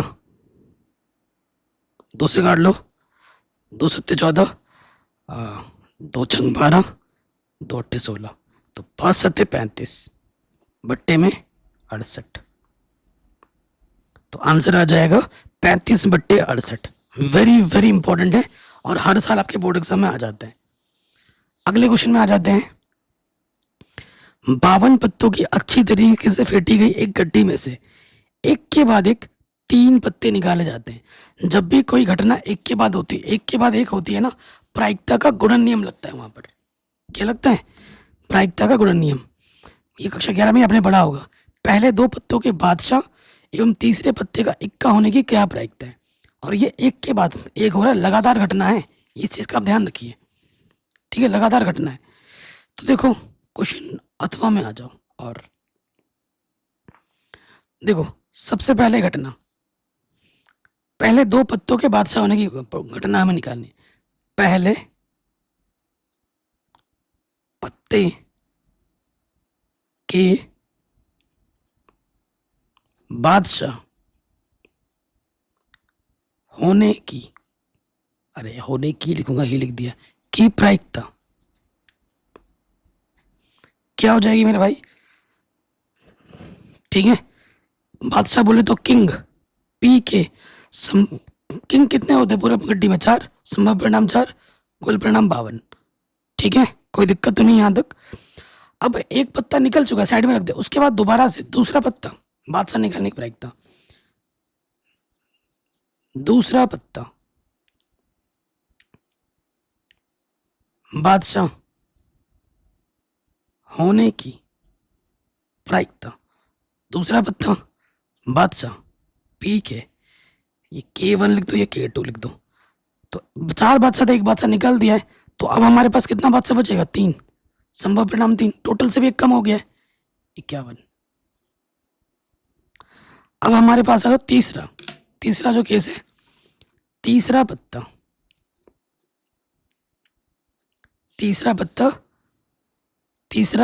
तीसरे इक्का होने की प्रायिकता, तीसरा पत्ता इक्का होने की प्रायिकता, इक्का मतलब एस, ठीक है। तो पी ए, तो इक्के कितने होते हैं? 4, संभव परिणाम 4। 52 पत्ते होते, तो यहां से 1 निकल गए, यहां से निकल 2 निकल गए, तो कुल परिणाम कितने बचेंगे अब की बार? 50, ठीक है। अतः प्रायिकता के गुणन नियम से, गुणन नियम हमने क्यों लगाया? क्योंकि घटना एक के बाद एक हुई, लगातार हुई। जब भी लगातार घटना होती है तो हम प्रायिकता का गुणन नियम लगाते हैं। अतः प्रायिकता के गुणन नियम से जो चीज हमें निकालनी है, पी के ए, इसकी प्रायिकता निकालनी है, तो तीनों के गुणा कर देंगे। 4/52, 3/51 और 4/50, ठीक है। तो इसको हल करोगे ऊपर ऊपर नीचे नीचे, तो आंसर आ जाएगा 2/55, कट पिट के ये आंसर आएगा, ठीक है। काटो, 4 एकम 4, 4 3 12, 2 दूनी 4, 25, ठीक है। 3 एकम 3, 3 सते 21, तो ऊपर 2 एकम 2, नीचे तीनों को गुणा करोगे 55 25 आ जाएगा। तो ये क्वेश्चन भी आपका बड़े आराम से बन गया। कहीं पे भी डाउट हो या दिक्कत हो, आप प्रश्न को दोबारा जरूर देख सकते हैं। अगले प्रश्न में आ जाओ। एग्जाम में आता है 2 ऑर्डर का भी आ सकता है, 3 ऑर्डर का भी आ सकता है। हर साल 5 नंबर में आता है, 8 नंबर में आता है। क्या है? ये ए है, ये बी है। सत्यापित कीजिए कि ए बी का जो इनवर्स होता है वो बी इनवर्स ए इनवर्स के बराबर होता है, ठीक है। ये 8 नंबर में आता है, यहाँ 4 लिखा मिस्टेक, ये आता है 8 नंबर में, हर साल एग्जाम में आता है। या फिर यहाँ तो 2 वाला लिया है मैंने, 3 वाला भी आता है, XYZ करके। आप भी विधि से हल कीजिए, ये दोनों भी आ जाते हैं एक साथ। तो हम तो कर रहे हैं सारे, पहला वाला करके देखते हैं पहले, ठीक है। ये प्रश्न हमने कर लिए हैं। मेरे हैंड रिटन नोट्स के जो PDF हैं वो आपको लिंक्स मिल जाएगी डिस्क्रिप्शन में, जाके देख सकते हैं। 20वें नंबर पे आ जाओ। ए हमारे पास क्या है? 2 3 1 -K4। बी हमारे पास क्या है? 1 -2 -1 3। ओके, ये ए है, ये बी है। हमें ए बी इनवर्स हमें सिद्ध क्या करना है? यहाँ लिख दो, सिद्ध करना है ए बी का जो इनवर्स है वो बी इनवर्स ए इनवर्स के बराबर होता है। ये हमें सिद्ध करना है। तो सबसे पहले हम निकालते हैं ए बी को हम सी नाम दे देते हैं। यहाँ ए आ जाएगा गुणा बी, फिर उसका इनवर्स निकालना पड़ेगा, ठीक है। यहाँ पर है 2 3 1 -4, 1 -2 -1 3, ठीक है। तो हम जानते हैं इधर से हम रो लेते हैं, इधर से हम कॉलम लेते हैं। गुणा करो, तो गुणा करेंगे 2 एकम 2, 3 एकम -3, फिर 2 दूनी 4, 3 3 9। पहला रो हो गया, दूसरे पर जाओ। 1 एकम 1, 4 एकम 4, 1 दूनी 2, 4 3 12। तो ये हमें मिल जाएगा -1, 9 में से 4 घटाएंगे 5, 4 और 1 5, और ये आ गया -14। सी, ए बी को हमने सी बोला है, तो हमें इसका परिमाण निकालना होगा मॉडुलस सी, है ना, यानी कि मॉडुलस ए बी। डिटरमिनेंट के अंदर -1 5 5 -14, इसके गुणा इसके साथ भागा इसके गुणा इसके साथ, ठीक है। अगर मुझे से पूछोगे ना कि इन दोनों में से कौन सा करना चाहिए, तो ये वाला करना ज़्यादा आसान है। ये वाला टाइम टेकिंग बहुत है, बट मैं तो टीचर हूँ, मुझे करना पड़ रहा है सारा। लेकिन आप दूसरा वाला करना करेंगे। 14 एकम 14 माइनस 5 बजे 25, तो कितना आ जाएगा, 6 और 5 माइनस के 11 आ जाएगा। ए बी का मान 0 नहीं है, इसलिए ए बी इनवर्स का अस्तित्व है।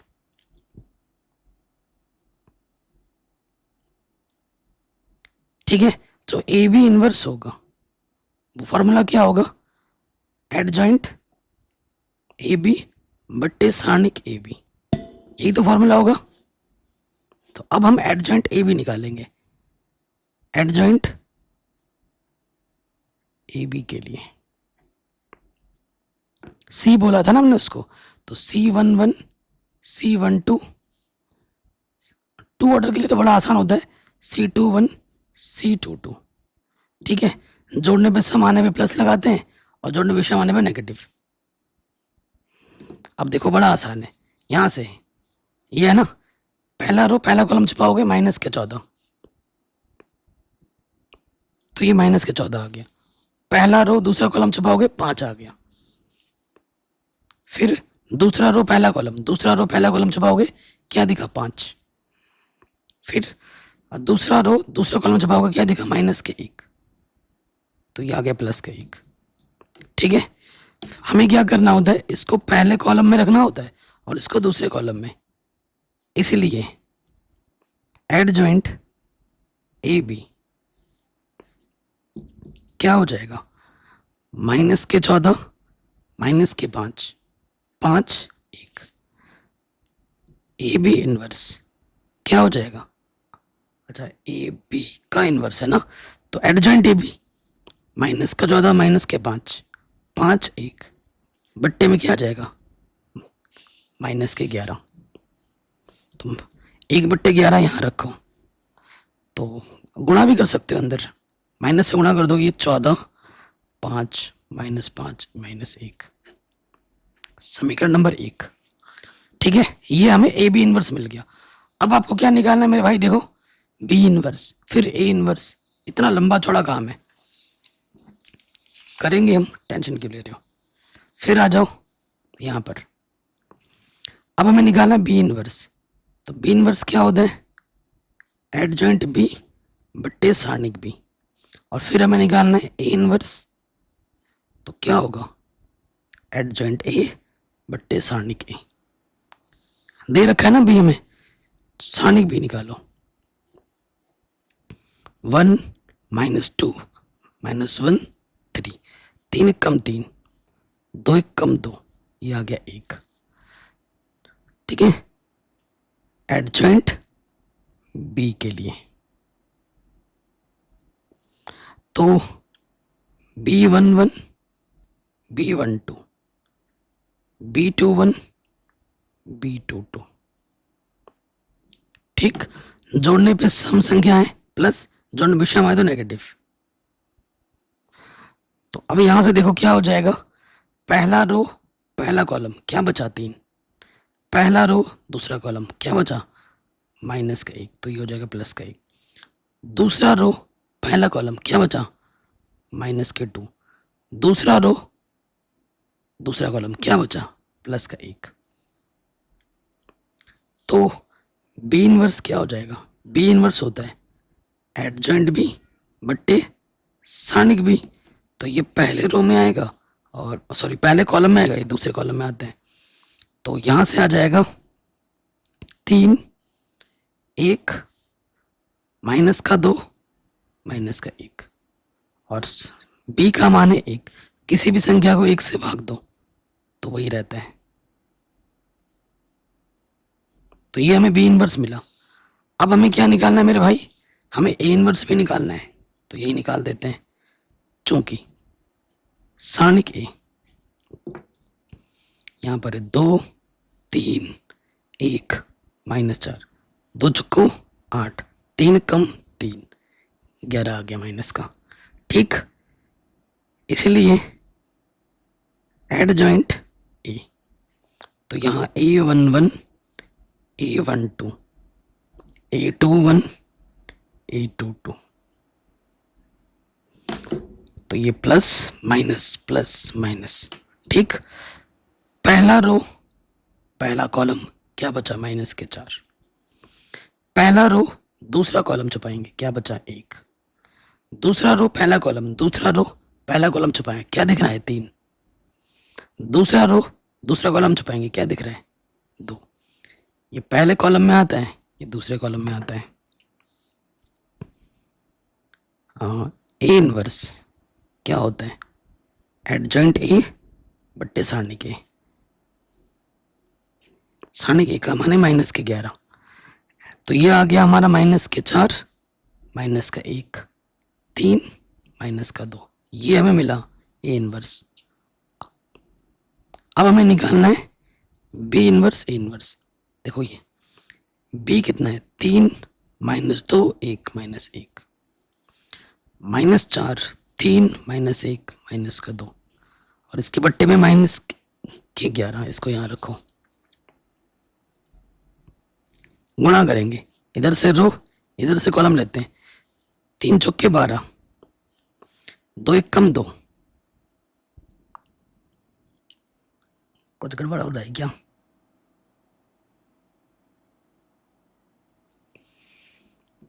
ठीक है, कुछ तो गड़बड़ हो रहा है लग रहा है मेरे को। हाँ चलो करते हैं। 3 चौके 12, 2 1 कम 2, फिर 3 3 9, 2 दूनी 4, कुछ गड़बड़ है। फिर 1 चौको 4, 1 1 कम 1, 1 3 3, -1 दूनी 2। ठीक, तो यहां करोगे ये चीज और ये चीज क्या आ जाएगी, बराबर आ जाएगी। तो इस तरीके से हमें हमारा उत्तर आराम से मिल जाएगा। अगला जो प्रश्न है वो हर साल एग्जाम में आता है। यहाँ तो 2 ऑर्डर का दे रखा है, 3 ऑर्डर का एग्जाम में आता है। वैसे एक्स वाई जेड वाला ही आता है, यहाँ तो एक्स और वाई है।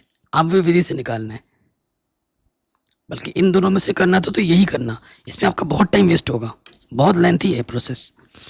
तो हमें दिया है, क्या दे रखा है 5x प्लस के 2y बराबर 4, 7x प्लस 3y बराबर 5। आप भी विधि से हल करना है। ठीक, तो चूंकि ए मेरे पास क्या है, गुणज 5 2 7 3, x मेरे पास क्या है 22, x और y है, और 22 मेरे पास क्या है 4 और 5। आप जानते हैं, क्या जानते हैं कि ए एक्स बराबर बी होता है। हमें x का मान निकालना है। ए इधर के क्या हो जाएगा ए इनवर्स बी, और ए इनवर्स बराबर क्या होता है, ये होता है एडजॉइंट ए बट्टे में सारणी के, यही होता है। अब देखो भाई, हमें ए इनवर्स निकालना है, उसके लिए मुझे सारणी के ए चाहिए।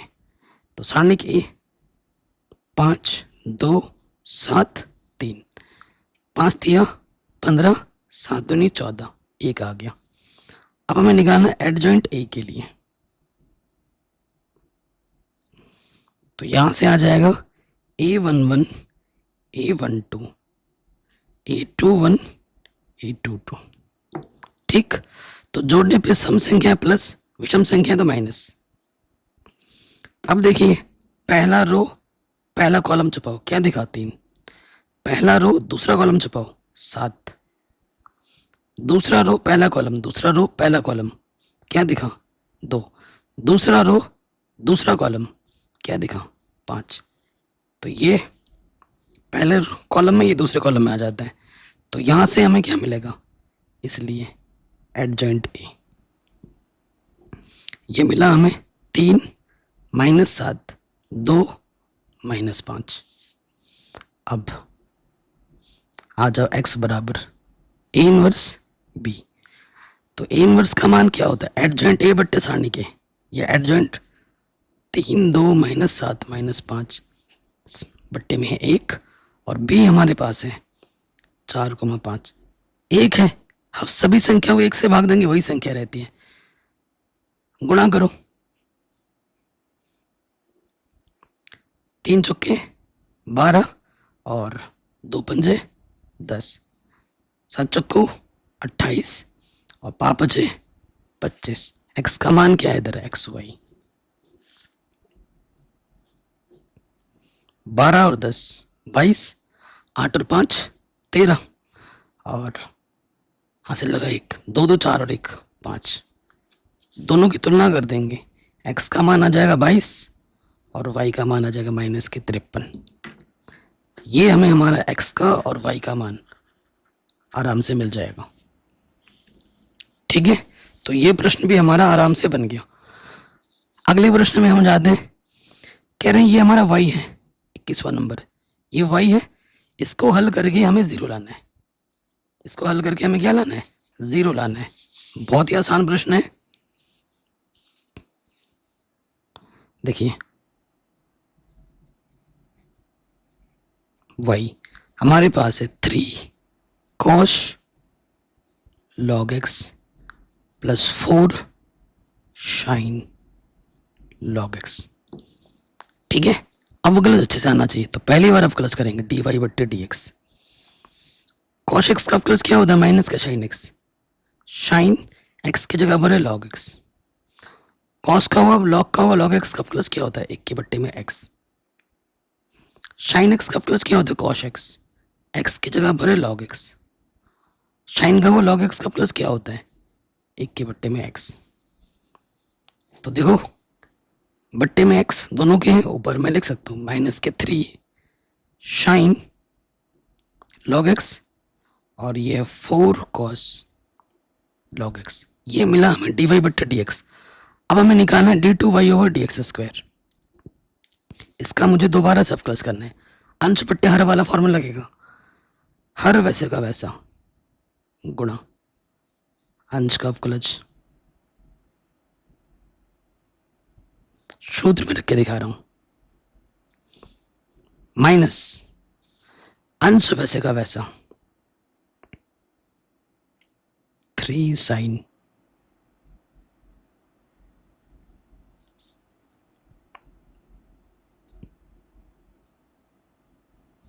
कॉस है। ठीक है, गुणा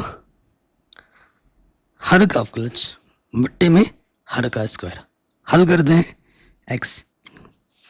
देखो इसका अवकलज करेंगे तो गुणा है ये 3 sin x का अवकलज क्या होता है? cos x। cos हुआ, log x का अवकलज क्या होगा? 1 के बट्टे में x। ठीक हो गया, प्लस 4 cos x का अवकलज होता है माइनस के sin x, x की जगह पर है log x, और log x का प्लस क्या हो जाएगा? 1 के बट्टे में x। माइनस अंदर गुणा करोगे नेगेटिव नेगेटिव हो जाएगा positive. 3 sin log x minus 4 cos log x, और x का प्लस क्या होता है? 1 बट्टे में x²। इसके बट्टे में x, इसके बट्टे में x, और ये x कट जाएगा, ऊपर क्या बचेगा? 3 cos log x। देखो माइनस का 3 माइनस का 4 माइनस के 7 cos log x माइनस का 4 sin। ठीक है, और ये प्लस का 3, तो यहां से बचेगा माइनस के 1 sin log x, और इसके बट्टे में क्या है? x²। तो ये हमें मिल जाएगा d2y/dx²। अब आओगे प्रश्नानुसार।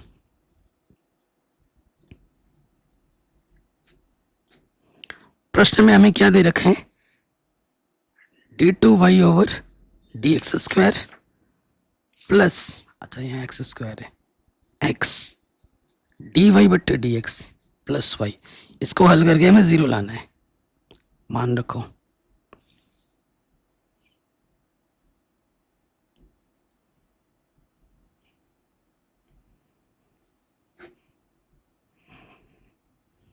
dy बट्टे dx का मान रखेंगे,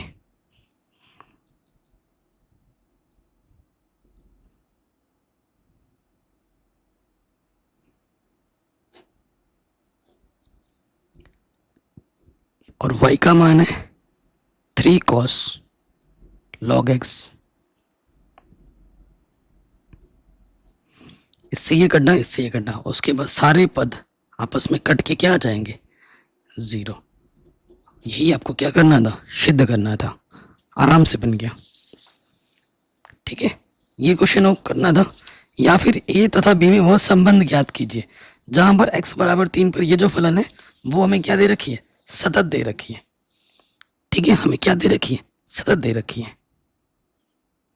तो आते हैं, तो फलन हमें क्या दे रखा है, ax प्लस 1 और अगला है bx प्लस 3।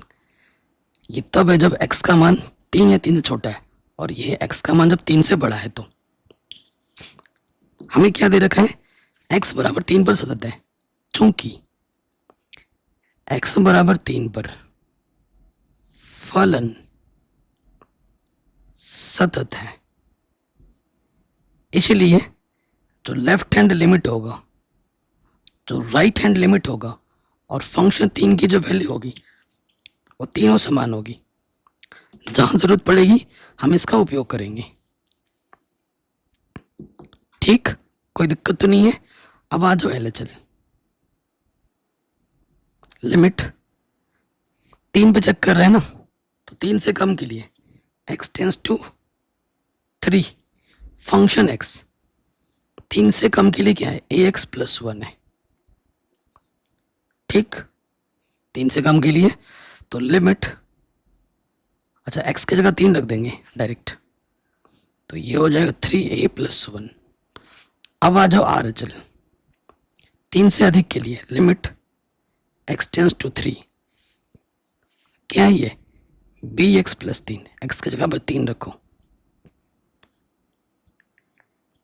ठीक है, b x की जगह पे 3 रखेंगे ना, b 3b प्लस 3 हो जाएगा। तो LHL और RHL बराबर होते हैं।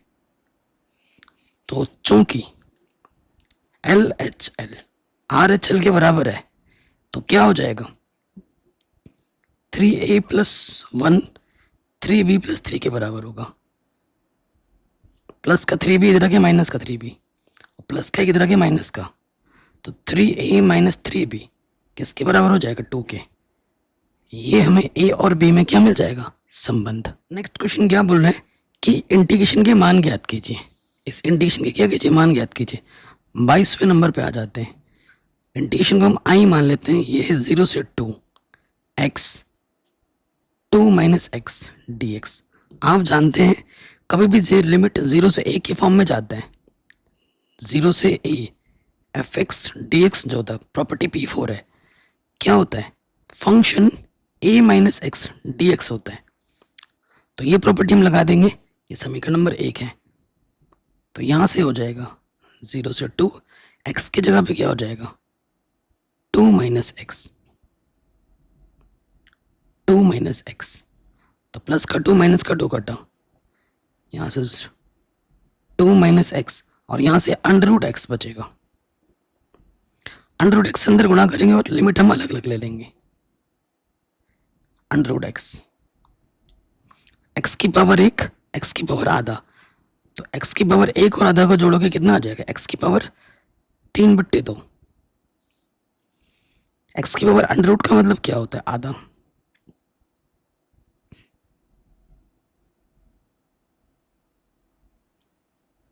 और ये एक्स की पावर है, तो यहाँ पे कौन सा इंटीग्रेशन फॉर्मूला बन रहा है, एक्स की पावर n वाला।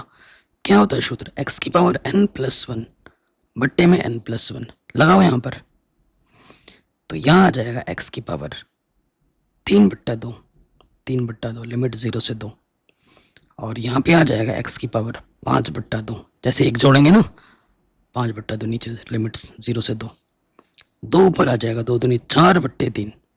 एक्स की जगह पर अपर लिमिट, एक्स की जगह पर लोअर लिमिट 2/5, एक्स की जगह पर अपर लिमिट, एक्स की जगह पर लोअर लिमिट। ठीक है, तो ये 4 को हम लिख सकता हूँ 2 की घात 2/3, 2 की घात 3/2, और 2 की घात 1 और 2 की घात 5/2। गुणा में घातें जुड़ दी हैं, ठीक है ना, गुणा में घातें जुड़ती हैं, तो 2 दूनी 4, 2 दूनी 4, 4 और 3 7/2 बट्टे में 3, और गुणा में घातें जोड़ती हैं, 2 एकम 2 और 5 7/2।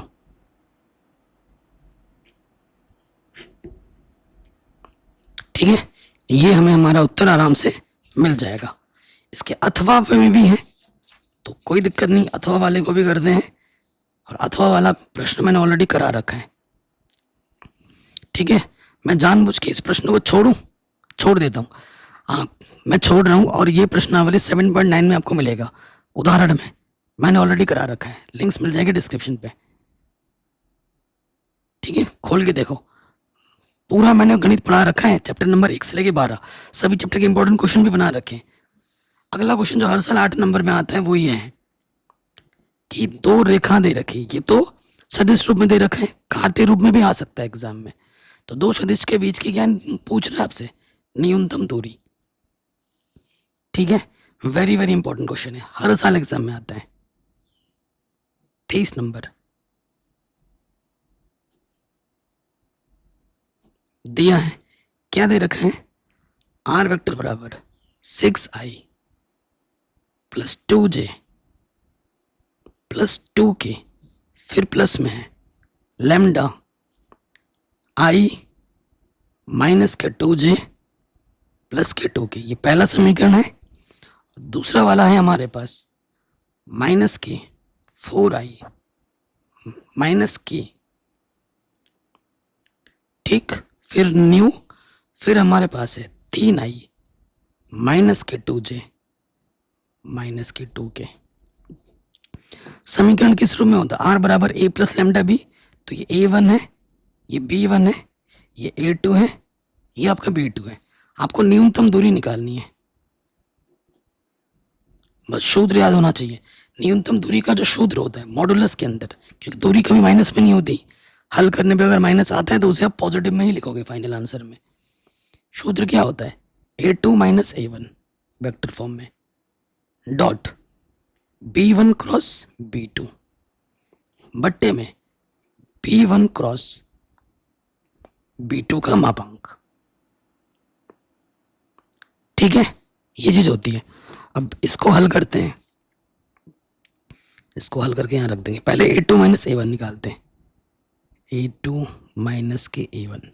a2 हमारे पास है 4i प्लस 0j माइनस का k, और a1 हमारे पास है 6i प्लस का 2j प्लस का 2k। घटाओ, 4i में से 6i घटाएंगे, माइनस के 10i, और ये हो जाएगा माइनस के 2j माइनस के 2k माइनस का 3k। ओके, ये हो गया। उसके बाद हमें b1 क्रॉस b2 चाहिए, b1 cross b2 cross product निकालना है।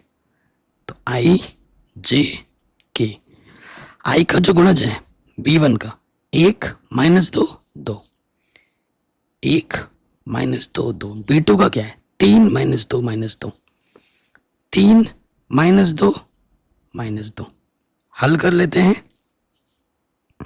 आई को छुपाएंगे, इसके गुणा इसके साथ 2 दूनी 4, इसके गुणा इसके साथ 2 दूनी 4, नेगेटिव नेगेटिव पॉजिटिव। फिर जे को छुपाएंगे, 2 1 कम 2, 2 3 6, फिर के 1 दूनी माइनस का 2, 2 3 6, नेगेटिव नेगेटिव नेगेटिव पॉजिटिव। तो ये आ गया 0i माइनस के प्लस 8j, और 6 में से 2 घटाएंगे 4 के। इसका हमें मापांक भी चाहिए होगा, तो लगे हाथ मापांक भी निकाल लो। 0 का वर्ग, 8 का वर्ग, 4 का वर्ग, 8 8 64, 4 चक्को 16। तो ये कितना हो गया 80। ठीक है, अंडर 80। तो अंडर 80 रहने देते हैं। अब फिर डॉट प्रोडक्ट निकाल लो, इन दोनों का डॉट प्रोडक्ट चाहिए होता है, चूंकि a2 minus a1 dot product b1 cross b2। a2 minus a1 कितना आया था, माइनस के 4i माइनस के 2j माइनस का 3k, और b1 cross b2 0i plus 8j plus 4k। Dot product है आई का आई के साथ, 4 गुणा 0 0, माइनस से प्लस माइनस, 8 दूनी 16, प्लस माइनस माइनस, 4 3 12, तो ये कितना आ गया माइनस के 28। अब इन सभी मानों को समीकरण 1 में रख दोगे। आता हूं समीकरण 1 से d बराबर, ठीक है, तो ये आ गया माइनस के 28 और ये आ गया -80, तो आंसर आ जाएगा 28/√80। आराम से हो गया ये क्वेश्चन भी। ठीक, आखिरी प्रश्न है इस वीडियो का। वीडियो बनाने में बहुत मेहनत लगी है, बाकी मैंने सब कुछ पढ़ा ही रखा है, आप डिस्क्रिप्शन जरूर चेक कर लें। कहने पी का मान ज्ञात कीजिए ताकि ये और ये परस्पर क्या हो, लंब हो। देखो दिया है हमारे पास समीकरण 1 - x बट्टे में 3, 7y माइनस के 14 2p और z -3 बट्टे में 2। समीकरण सही रूप में नहीं दिया हुआ है, ठीक है, समीकरण को सही रूप में हमें बनाना पड़ेगा, क्योंकि आप जानते हो जो रेखा का समीकरण होता है वो क्या होता है, x - x1 बट्टे a1, y - y1 बट्टे b1, z - z1 बट्टे c1, यही होता है ना। तो x y z ये पॉजिटिव के चाहिए होते हैं, यहाँ पर नहीं है, सिंगल चाहिए होते हैं, तो माइनस से गुणा कर दो। x -1 माइनस से गुणा करेंगे ये आ जाएगा नीचे, 7 से उपनिष्ठ ले लो, 7 दूनी 14 और ये तो सही है, तो ये ढंग से लिखेंगे 7 गुणे में ना बट्टे के रूप में लिख सकता हूँ मैं इसको मैं ऐसे लिख सकता हूँ। तो ये हमारा पहला समीकरण है, ये आपका a1 है, ये आपका b1 है और ये आपका c1 है। ठीक, उसके बाद दूसरा वाला हमें जो दे रखा है, दूसरा वाला समीकरण में क्या दे रखा है, वो दे रखा है हमें, यहाँ देखो 7 माइनस के 7x बट्टे में 3p, y - 5 बट्टे में 1 और 6 - z बट्टे में 5। इसको सही रूप में लिखते हैं, 7 उपनिष्ठ निकालोगे, माइनस के 7 उपनिष्ठ निकालोगे तो यहां से x 7 × 7 ये ठीक है, और यहां से माइनस उपनिष्ठ निकालेंगे, माइनस के z ये, ठीक, ढंग से लिखो। ये 7 गुणे का बट्टे में आ जाएगा माइनस में, ये तो सही है, और z - 6 बट्टे में आ जाएगा माइनस के 5। ठीक, तो ये हमारा हो जाएगा a2 b2 c2। चूंकि यह परस्पर लंब है, चूंकि यह परस्पर लंब है, इसलिए क्या होता है a1 a2 b1 b2 c1 c2 का मान क्या होता है 0 के बराबर। a1 हमारे पास है -3, a2 हमारे पास है -3p बट्टे 7, b1 हमारे पास है 2p/7 और b2 हमारे पास है 1, c1 हमारे पास 2, c2 हमारे पास -5। 3 3 9 p/7 और ये 2p/7 माइनस का 10 इधर आके प्लस का 10, 9 2 11p/7। आगे हल करेंगे 70/11। ये हमें हमारा p का मान मिल जाएगा। वीडियो अच्छी लगी तो प्लीज़ लाइक शेयर ज़रूर करें, अगर आप ऐसे वीडियो डेली रेगुलर बेस पे चाहते हैं तो। बाकी डिस्क्रिप्शन ज़रूर चेक करें, प्लेलिस्ट ज़रूर चेक करें।